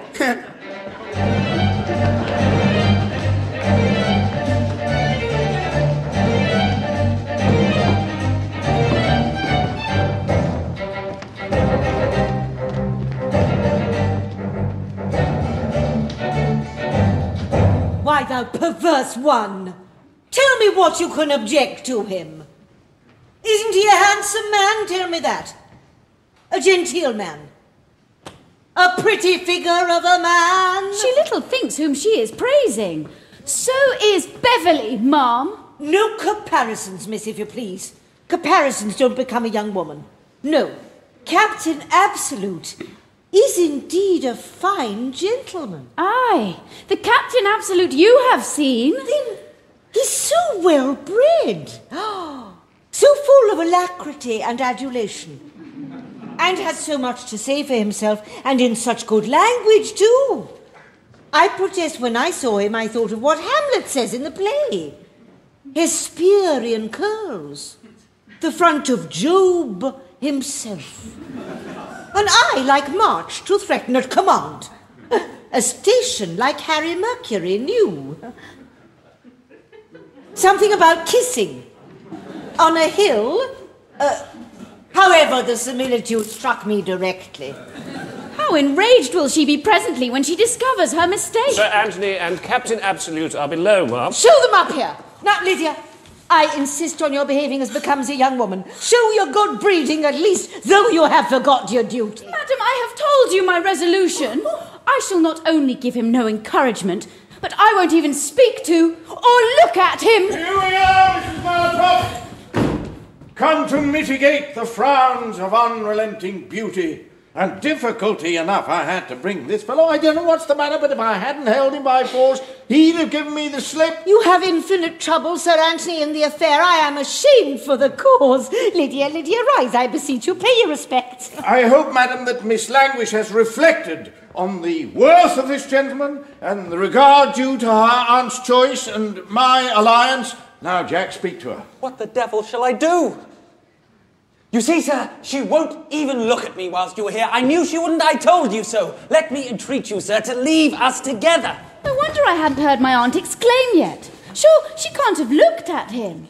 Perhaps their regimentals are alike, and she is something blind. I say, sir, I won't stir a foot yet. I am sorry to say, Sir Anthony, that my affluence over my niece is very small. Turn round, Lydia, I blush for you. May I not flatter myself that Miss Languish will assign what cause of dislike she can have to my son? Why don't you begin, Jack? Speak, you puppy, speak. Madam. Faith, sir, I'm so confounded and so confused. I told you I should be so. I knew it. The tremor of my passion entirely takes away my presence of mind. But it don't take away your voice, does it? Go up and speak to her directly. Sir Anthony, shall we leave them together? Ah, you stubborn little vixen. Not yet, madam, not yet. What the devil are you at? Open your jaws, sirrah, or... Now, heaven send, she may be too sullen to look round. I must disguise my voice. Will not Miss Languish lend an ear to the mild accents of true love? What the devil ails the fellow? Why don't you speak out, not stand there croaking like a frog in a quinsy? The excess of my awe and my modesty quite choke me. Oh, your modesty again. I tell you what, Jack, if you don't speak out directly and glibly too, I shall be in such a rage. Mrs. Malaprop, I wish the lady would favour us with something more than a side front. So all will out, I see. Be not surprised, my Lydia. Suppress all surprise at present. Heavens!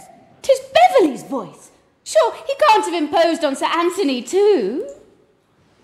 Is this possible? My Beverley! How can this be? My Beverley! Ah, 'tis all over! Beverley? The devil? Beverley? Is the girl gone mad? This is my son, Jack Absolute. For shame, hussy, for shame! Your mind runs so on that fellow, you have him always in your eyes. Big Captain Absolute's father directly. I see no Captain Absolute, but my loved Beverley. Soon's the girl's mad. Her brain's turned by reading. On my conscience, I believe so. What do you mean by Beverley, hussy? You saw Captain Absolute before today. He is your husband that shall be. With all my soul, ma'am, when I refuse my Beverley. Oh, she's mad as bedlam. Oh, has this fellow been playing us a rogue's trick? Come here, sir. Who the devil are you? Faith, sir, I'm not quite clear myself, but I shall endeavour to recollect. Are you my son or not? Answer for your mother, you dog, if you won't for me. Aye, sir, who are you? Oh, mercy, I begin to suspect. Ye powers of impudence, befriend me! Sir Anthony, most assuredly I am your wife's son, and that I sincerely believe myself to be yours also, I hope my duty has always shown. Mrs. Malaprop, I am your most respectful admirer, and shall be proud to add affectionate nephew. I need not tell Lydia she sees her faithful Beverley, who, knowing the singular generosity of her temper, assumed that name and a station which has proved a test of the most disinterested love, which she now hopes to enjoy in a more elevated character. So, there will be no elopement after all. Upon my soul, Jack, thou art a very impudent fella. To tell the truth, I don't think I ever saw a piece of more consummate assurance. You flatter me, sir. You compliment. 'Tis my modesty that has stood in the way. Well, I'm glad you're not the dull, insensible varlet you pretended to be, however. I'm glad you made a fool of your father, you dog, I am. So this was your penitence, your duty and obedience, eh? I thought it was damn sudden. You never heard their names before, not you, what? The Languishers of Worcestershire, hey? If you could please me in the affair, 'twas all you desired. Ooh, you dissembling villain! What? She squints, don't she? A little red-haired girl. Why, you hypocritical young rascal, I wonder you aren't ashamed to hold up your head. 'Tis with much difficulty, sir. I am confused, very confused, as you must perceive. Oh, Lord, Sir Anthony. A new light breaks in upon me. Hey, how? What? Captain? Did you write the letters then? What? Am I to thank you for the elegant compilation of an old weather-beaten she-dragon, eh? Oh, mercy!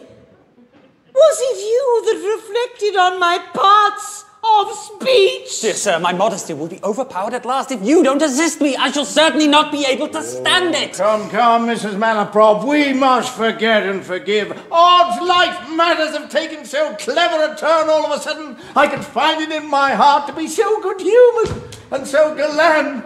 Hey, Mrs. Malaprop. Well, Sir Anthony, since you desire it, we will not anticipate the past. But mind, young people, our retrospection shall be all to the future. Come, let us leave them together. They long to fly into each other's arms, I warrant. Oh, Jack, isn't the cheek as I said, hey? And the eye you wrote, and the lip, hey? Oh, come, Mrs. Malaprop, we mustn't disturb their tenderness. Permit me, ma'am. Youth's a season made for joy. Gad, I should like a little fooling myself.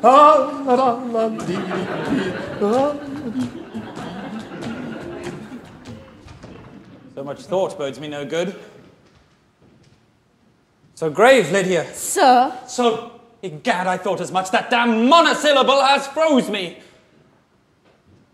What, Lydia, now that we are as happy in our friends' consent as in our mutual vows? Friends' consent, indeed. Come, come, we must lay aside some of our romance.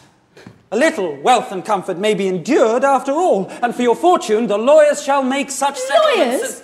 I hate lawyers. Nay then, we shall not wait for their lingering forms, but instantly procure the license. The license? I hate license. Oh, my love, be not so unkind. Thus, let me entreat. What signifies kneeling when you know I must have you? Nay, madam, there shall be no constraint upon your inclinations, I promise you. If I have lost your heart, I resign the rest. Oh, gad, I must try what little spirit will do. Then, sir, let me tell you, the interest you had there was acquired by a mean, unmanly imposition and deserves the punishment of fraud. What? You have been treating me like a child, humouring my romance, and laughing, I suppose, at your success. You wrong me, Lydia, you wrong me. So while I fondly imagined we were deceiving my relations, and flattered myself that I should outwit and incense them all, behold, my hopes are to be crushed by my aunt's consent and approbation, and I am myself the only dupe at last. But here, sir, here is the picture, Beverley's picture, which I have worn night and day in spite of threats and entreaties. There, sir, and be assured I throw the original from my heart as easily. Nay, nay, ma'am, we shall not differ as to that. Here is Miss Lydia Languish. What a difference, aye. There is the heavenly assenting smile that first gave soul and spirit to my hopes. Those are the lips which sealed a vow as yet scarce dry in Cupid's calendar. And there, the half-resentful blush that would have checked the ardour of my thanks. Well, all that's past. All over, indeed. There, madam, in beauty, that copy is not equal to you, but in my mind, its merit over the original in being still the same is such that I cannot find it in my heart to part with it. 'Tis your own doing, sir. I suppose you are perfectly satisfied. Oh, most certainly. Sure, now this is much better than being in love. There's some spirit in this. What signifies breaking some scores of solemn promises? Well, that's of no consequence, you know. To be sure, people will say that Miss didn't know her own mind, but never mind that. Or they may be ill-natured enough to hint that the gentleman grew tired of the lady and forsook her. But don't let that fret you. There's no bearing his insolence. Come. We must interrupt your billing and cooing a while. This is worse than your treachery and deceit, you base ingrate. What the devil's the matter now? Zoons, Mrs. Malaprop, this is the oddest billing and cooing I ever heard. But what the deuce can be the meaning of it? I'm quite astonished. Ask the lady, sir. Oh, mercy. I am quite analysed for my part. Oh, Lydia, what is the reason for this? Ask the gentleman, ma'am. Zoons, I shall be in a frenzy. Why, Jack, you scoundrel, you're not come out to be anyone else, are you? Well, sure, there is no more trick, is there? You're not like Cerberus, 3 gentlemen in one, are you? You'll not let me speak. I say the lady can account for this much better than I can. Madam, you once commanded me never to think on Beverley again. There stands the man. I now obey you, for from this moment I renounce him forever. Oh, mercy and miracles, what a turn here is! Why? Sure, Captain, you've not behaved disrespectfully to my niece. Oh. Now I see it, now I see it. You've been too lively, Jack. Nay, sir, come my word. Come, no excuses. Why, your father, your dog was so before you. The blood of the absolutes was always impatient. Oh, poor little Lydia! Why, you frightened her, you dog, you have! By all that's good, sir! Come, say no more. I tell you, Mrs. Malaprop shall make your peace. Mrs. Malaprop, you must make his peace. You must tell her 'tis Jack's way, 'tis all our ways. It runs in the blood of the family. Come, get on, Jack. Mrs. Malaprop, a young scoundrel. Oh, Sir Anthony! Oh, fie, Captain! Woohoo!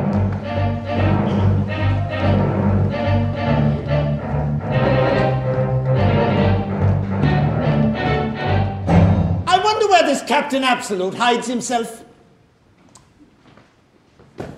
Upon my conscience, these officers are always in one's way in love affairs.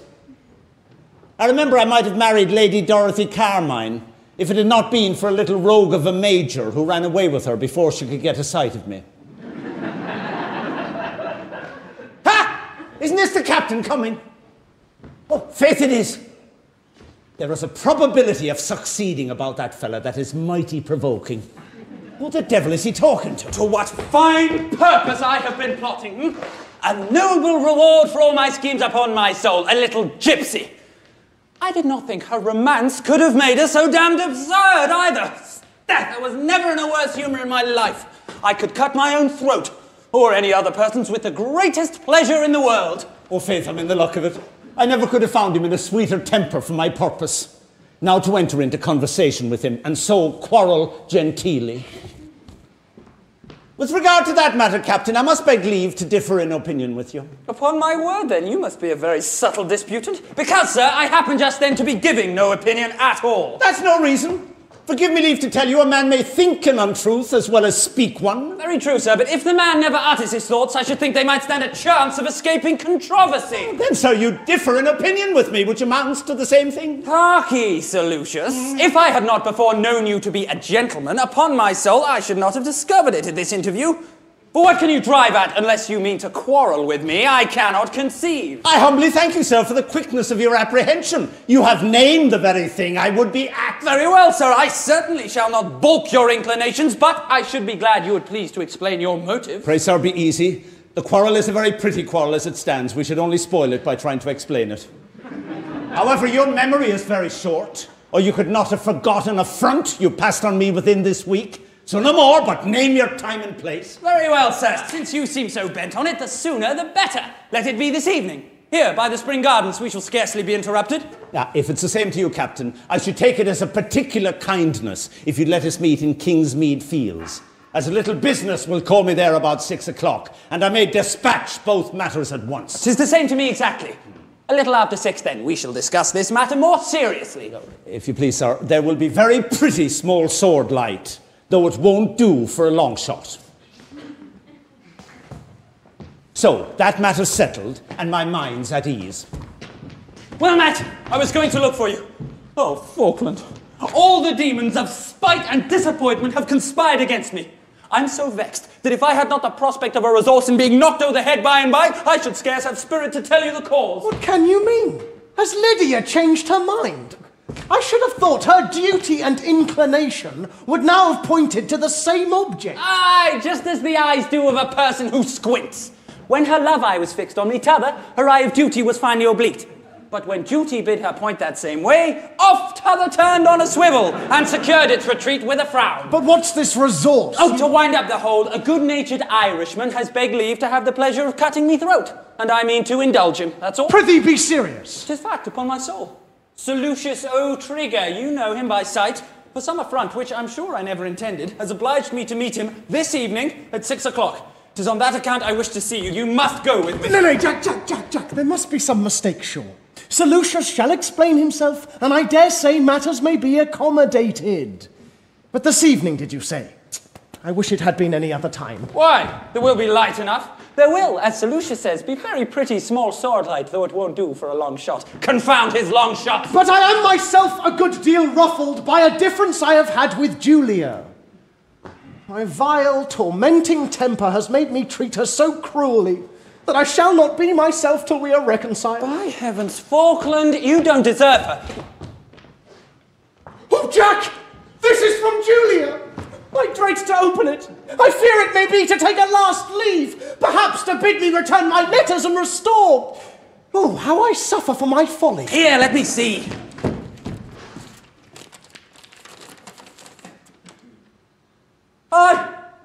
A final sentence indeed. 'Tis all over with you, Faith.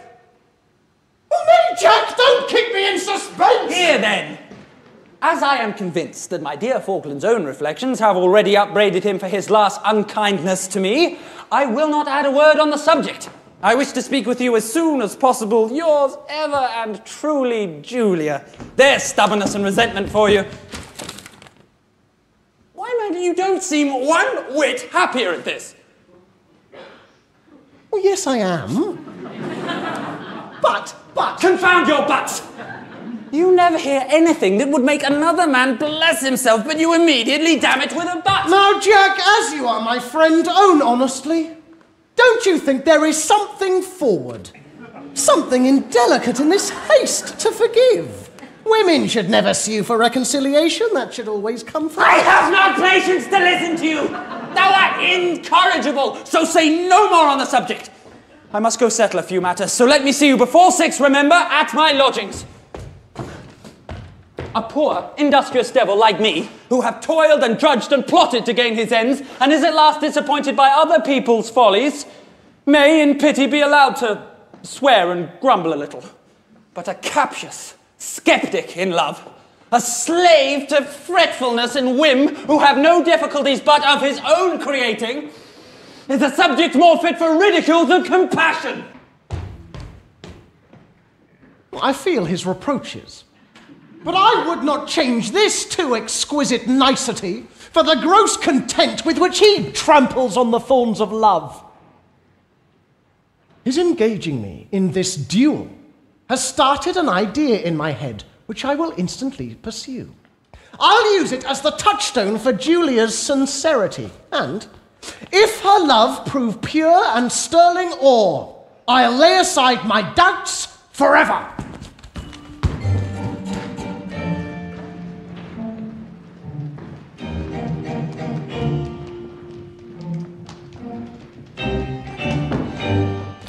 This message has alarmed me. What dreadful accident can he mean? Why such charge to be alone?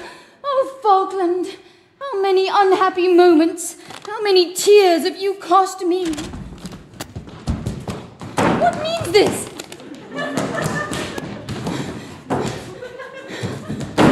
Why this caution, Falkland? Alas, Julia, I am come to take a long farewell. Heavens, what do you mean? You see before you a wretch whose life is forfeited. Nay, start not. The infirmity of my temper has drawn all this misery on me. I left you fretful and passionate. An untoward accident drew me into a quarrel. The event is that I must fly this kingdom instantly. Oh, Julia, had I been so fortunate as to have called you mine entirely before this mischance had fallen on me, I should not now so deeply dread my banishment. My soul is oppressed with sorrow at the nature of your misfortune. Had these adverse circumstances arisen from a less fatal cause, I should have felt strong comfort in the thought that I could now chase from your bosom every doubt of the warm sincerity of my love. My heart has long known no other guardian. I now entrust my person to your honour. We will fly together. When safe in pursuit, my father's will may be fulfilled, and I receive a legal claim to be the partner of your sorrows and tenderest comforter. Oh, Julia, I am bankrupt in gratitude, but the time is so pressing. It calls on you to make so hasty a resolution. Would you not wish some hours to weigh what advantages you forego? And what little compensation poor Falkland can make you, besides his solitary love. I asked not a moment. No, Falkland. I have loved you for yourself, and if I now more than ever prize the solemn engagement which so long has pledged us to each other, it is because it leaves no room for hard aspersions on my fame, and puts a seal of duty to an act of love. But let us not linger. Perhaps this delay It will be better I did not venture out again till dark. Yet it grieves me to think what numberless distresses will press heavy on your gentle disposition. Perhaps your fortune may be forfeited by this unhappy act. I know not whether 'tis so, but sure that alone can never make us unhappy. The little I have will be sufficient to support us. And exile never should be splendid. Aye, but in such an abject state of life, my wounded pride, perhaps, may increase the natural fretfulness of my temper, till I become a rude, morose companion, beyond your patience to endure. If your thoughts should assume so unhappy a bent, you will the more want some mild and affectionate spirit to watch over and console you. One who, by bearing your infirmities with gentleness and resignation, may teach you so to bear the evils of your fortune. Oh, Julia, I have proved you to the quick. And with this useless device, I throw away all my doubts. How shall I plead to be forgiven this last unworthy effect of my restless, unsatisfied disposition? Has no such disaster happened as you related? I am ashamed to own it was all pretended. But in pity, Julia, do not kill me with resenting a fault which never can be repeated. But Sealing, this once, my pardon. Let me tomorrow, in the face of heaven, receive my future guide and monitress, and expiate my past folly with years of tender adoration. Hold, Falkland! That you are free from a crime which, before I fear to name, heaven knows how sincerely I rejoice. These are tears of thankfulness for that. But that your cruel doubts should have urged you to an imposition that has wrung my heart gives me now a pang more keen than I can express. My heavens, Julia! Yet hear me! My father loved you, Falkland, and you preserved the life that tender parent gave me. In his presence I pledged my hand, joyfully pledged it, where before I had given my heart. When soon after I lost that parent, it seemed to me that Providence had, in Falkland, shown me whither to transfer without a pause my grateful duty as well as my affection. Hence have I been content to bear from you what pride and delicacy would have forbid me from another. I will not upbraid you by repeating how you have trifled with my sincerity. I confess it all, yet after such a year of trial, I might have flattered myself that I should not have been insulted with a new probation of my sincerity, as cruel as unnecessary. I now see it is not in your nature to be content or confident in love.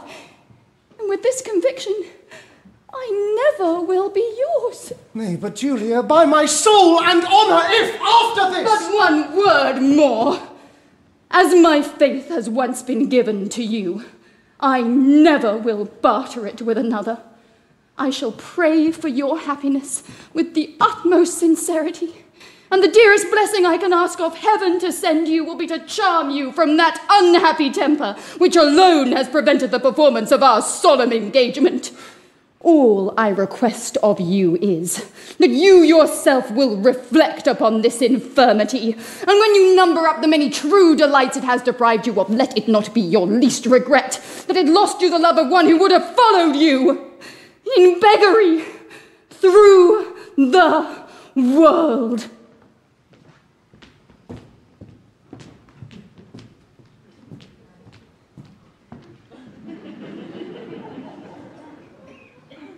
She's gone. Forever. There was an awful resolution in her manner that riveted me to my place. Oh, fool. Dolt. Barbarian. Cursed as I am with more imperfections than my fellow wretches, kind fortune sent a heaven-gifted cherub to my aid, and like a ruffian I have driven her from my side. I must now haste to my appointment, while my mind is tuned for such a scene. I shall only wish to become a principal in it, and reverse the tale my cursed folly put me upon forging here. Oh, love! Tormentor, fiend, whose influence, like the moon's, acting on men of dull souls, makes idiots of them. But meeting subtler spirits betrays their course, and urges sensibility to madness.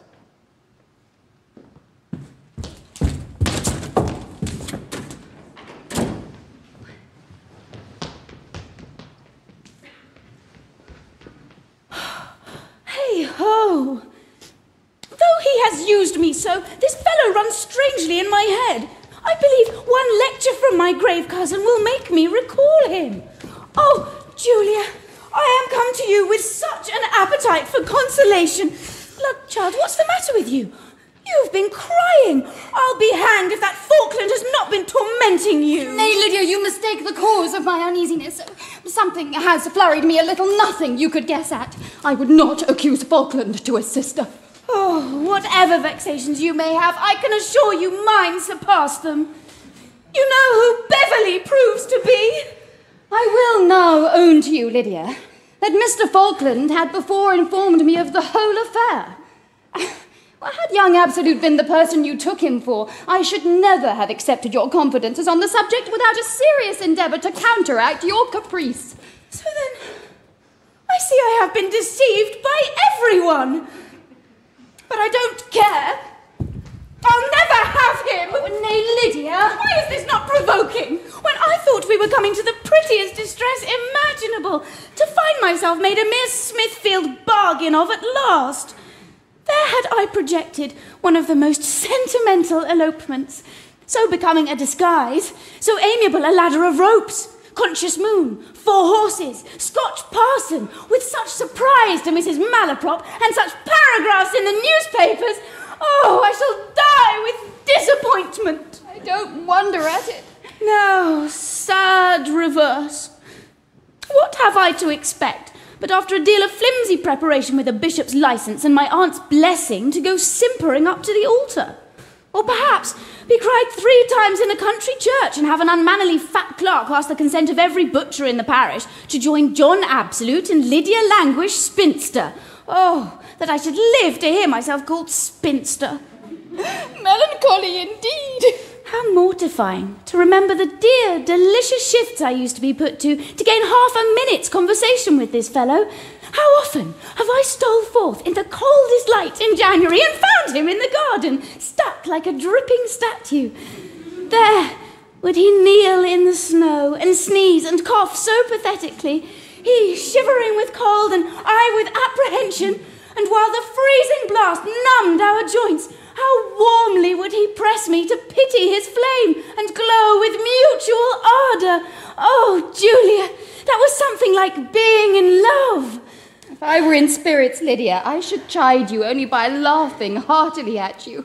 But it suits more the situation of my mind at present earnestly to entreat you not to let a man who loves you with sincerity suffer that unhappiness from your caprice, which I know too well caprice can inflict.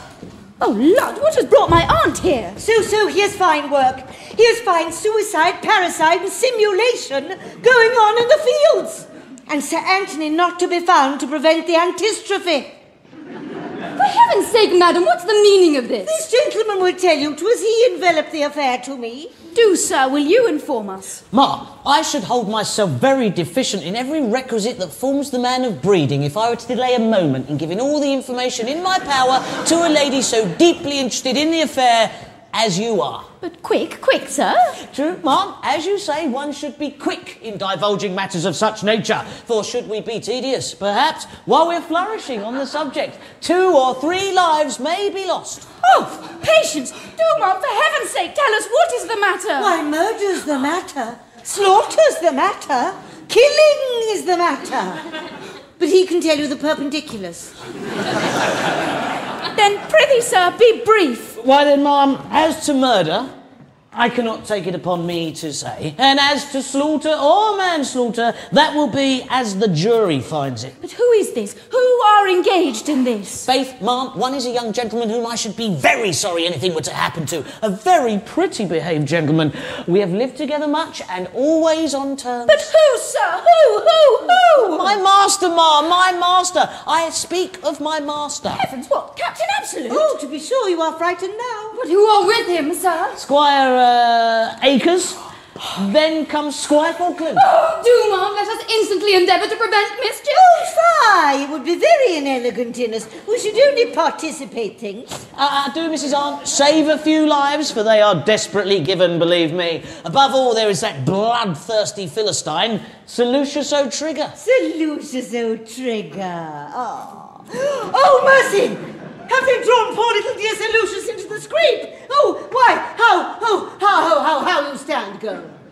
Why, you have no more feeling than one of the Derbyshire putrefactions. What are we to do, Ma'am? Why, fly with the utmost felicity, to be sure, to prevent mischief. Come, friend, you can show us the place. If you please, ma'am, I will conduct you. Thomas, you look for Sir Anthony. Come, girls, this gentleman will exhort us. Come, sir, you'll be our envoy. Lead the way and we'll proceed.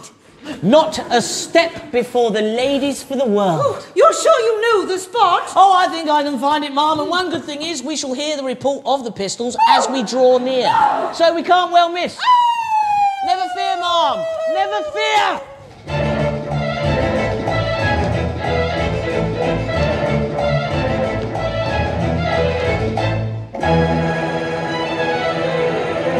By my fellow then, Sir Lucius, 40 yards is a good distance.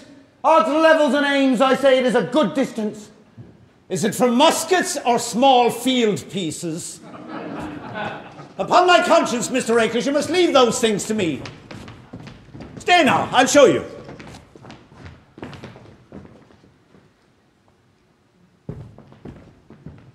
There now, that is a very pretty distance. Pretty gentleman's distance. So we might as well fight in a sentry box. I'll tell you, Sir Lucius, the farther he is off, the cooler I shall take my aim. Of faith, then, I suppose you would aim at him best of all if he was out of sight! No, Sir Lucius, but I should think 40 or 30 yards. Four, nonsense. 3 or 4 feet between the mouths of your pistols is as good as a mile. Odds bullets, no, by my valour. There's no merit in killing him so near. Do, my dear Sir Lucius, let me bring him down at a long shot. Sir Lucius, if you love me. Well, the gentleman's friend and I must settle that. But tell me now, Mr. Akers, in case of an accident, is there any little will or commission I could execute for you? I'm much obliged to you, Sir Lucius, but I don't understand. Why, there's no being shot at without a little risk. And if an unlucky bullet should carry a quietus with it, I say it will be no time then to be bothering you about family matters. A quietus? Yeah, for instance now, if that should be the case, would you choose to be pickled and sent home? Or would it be the same to you to lie here in the Abbey? I'm told there is very snug lying in the Abbey. Pickled? Snug lying in the Abbey? Odds tremor, Sir Lucius, don't talk so. I suppose, Mr. Akers, you never were engaged in an affair of this kind before. No, Sir Lucius, never before. Ah, that's a pity. There's nothing like being used to a thing. Pray now, how would you receive the gentleman's shot? Oh, odds files, I've practised that. Yeah. There, Sir Lucius, there. The side front, eh? Odds, I'll make myself small enough. I'll stand edgeways. Now you're quite out. For if you stand so when I take my aim... So, Sir Lucius, are you sure it's not cocked? Never fear. You don't know it might go off of its own end. Four, be easy. Well, now, if I hit you in the body, my bullet has a double chance. For if it misses a vital part on your right side, it will be very hard if it don't succeed on the left. A vital part. Oh, my poor vitals. But there now. Fix yourself so. Let him see the broad side of your full front. There. Now, a ball or two may pass clean through your body and never do any harm at all. Clean through me? A ball or two clean through me? I may they. And it is much the genteelest attitude into the bargain. Looky, Sir Lucius, I'd just as lief be shot in an awkward posture as a genteel one. So by my valour I will stand edgeways. Sure, they don't mean to disappoint us. Ha! No, Faith. I think I see them coming. Hey? What? Coming? Aye, who are those yonder getting over the stile? There are 2 of them indeed. Well, let them come, eh, Sir Lucius? We won't run. Right! Oh, I say we won't run by my valour. What the devil's the matter with you? Nothing, my dear friend. My dear Sir Lucius. I don't feel quite so bold somehow as I did. Oh, fie! Consider your honour. Oh, true. My honour. Do Sir Lucius edge in a word or two every now and then about my honour? Well, here they're coming. Oh, Sir Lucius, if I weren't with you, I should almost think I was afraid. If my valour should leave me, valour will come and go. Then pray keep it fast while you have it. Sir Lucius, I doubt it is going. Yes, my valour is leaving me. It's sneaking off. I feel it oozing out, as it were, at the palms of my hands. Your honour! Your honour! Oh, here they are. Oh, mercy. Now that I was safe at Cloddall, I could be shot before I was aware. Ah, gentlemen, your most obedient... Ah, what? Captain Absolute. So, I suppose, sir, you have come here just like myself to do a kind office first for your friend, then to proceed to business on your own account. Oh, my dear Jack, my dear friend. Parky, Bob. Beverley's at hand. Well, Mr. Akers, I don't blame your saluting the gentleman civilly. So, Mr. Beverley, if you'll choose your weapons, the captain and I will measure the ground. My weapons, sir? What's life, Sir Lucius? I'm not going to fight Mr. Falkland. These are my particular friends. Did not you come here to fight Mr. Akers? Not I, upon my word, sir. Well, now that's mighty provoking.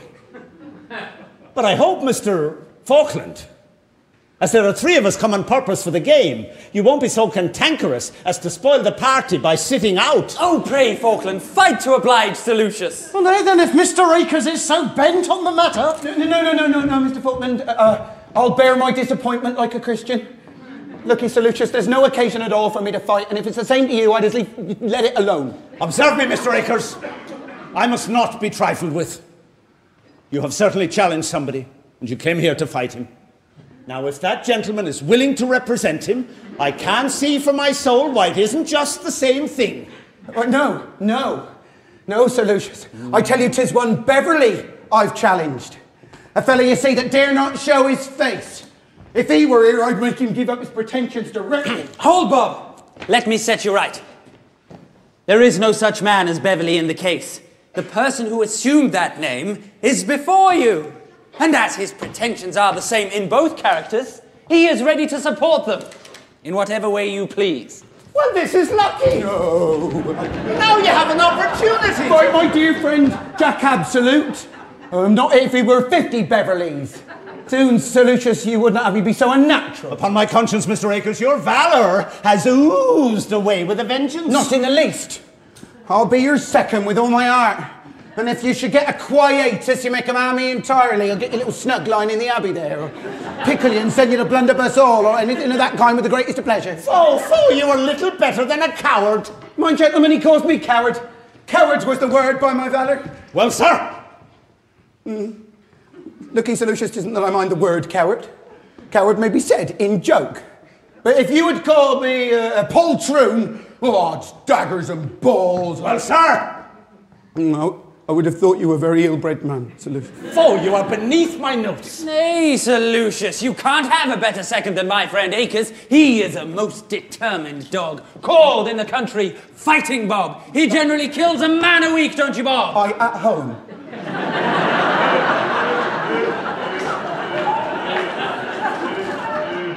Well then, Captain, 'tis we must begin. So, come out, my little counsellor, and ask the gentleman whether he will resign the lady without forcing you to proceed against him. Come on then, sir. Since you won't let it be an amicable suit, here's my reply. Knock 'em down, sweet Sir Anthony! Put up, Jack, put up! I shall be in a frenzy! Oh, mercy!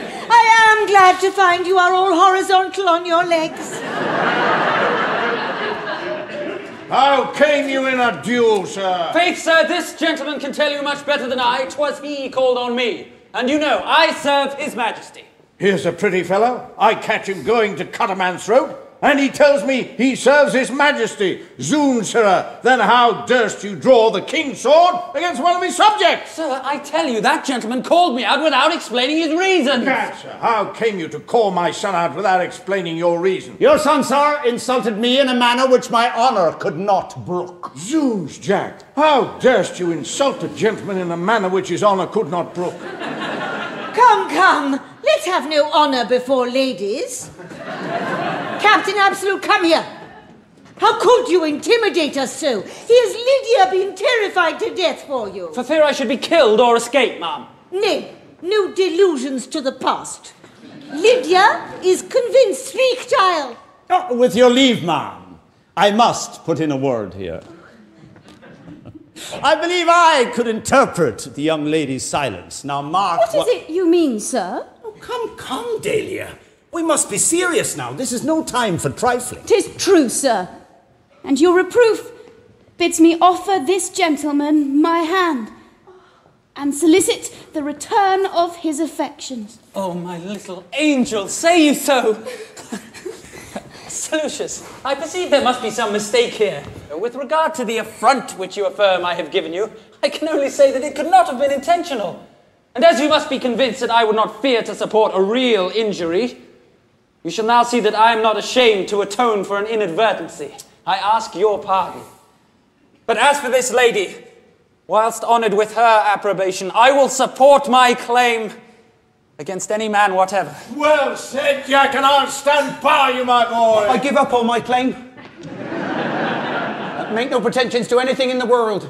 And if I can't get a wife without fighting for her, by my valour I shall live a bachelor. Captain, give me your hand. An affront handsomely acknowledged becomes an obligation. And as for the young lady, if she chooses to deny her own handwriting here... Oh, he will perforate my mystery. Sir Lucius, perhaps there's some mistake. Perhaps I can illuminate. Pray, old gentlewoman, don't interfere where you have no business. Miss Languish, are you my Dahlia or not? Indeed, Sir Lucius, I am not. Sir Lucius O'Trigger, ungrateful as you are, I own the soft impeachment. Pardon my blushes. I am Delia. You, Dahlia? Four, be easy. Why, thou barbarous Van Dyke! Those letters are mine!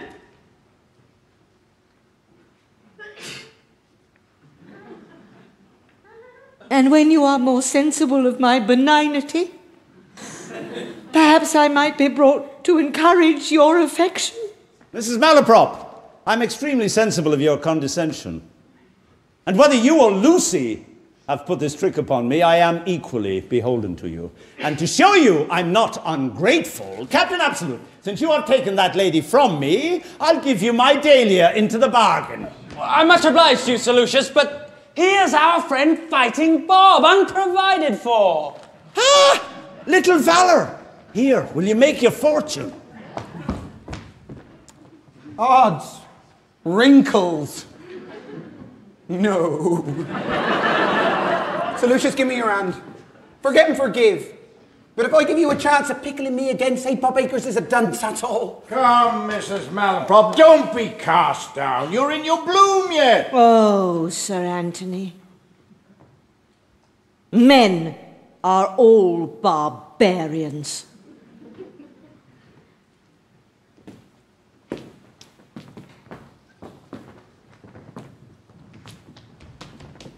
He seems dejected and unhappy, not sullen.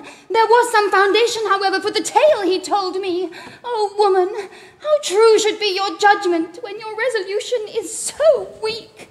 Julia.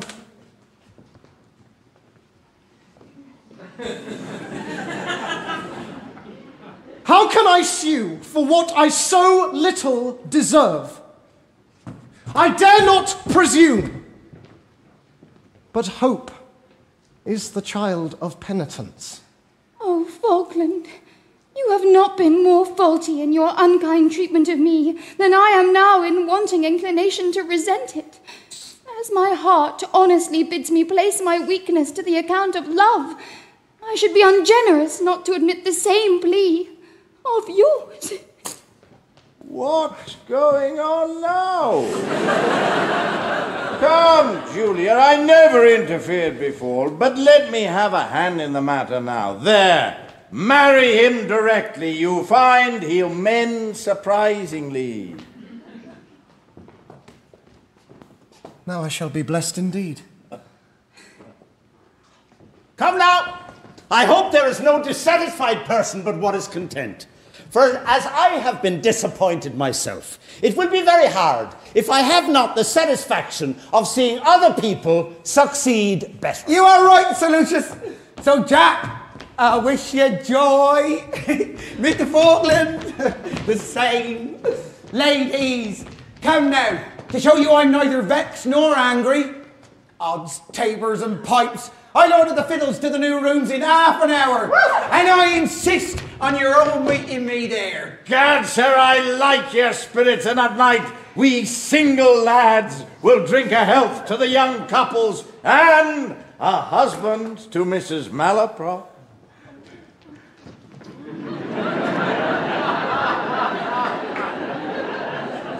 Our partners are stolen from us, Jack.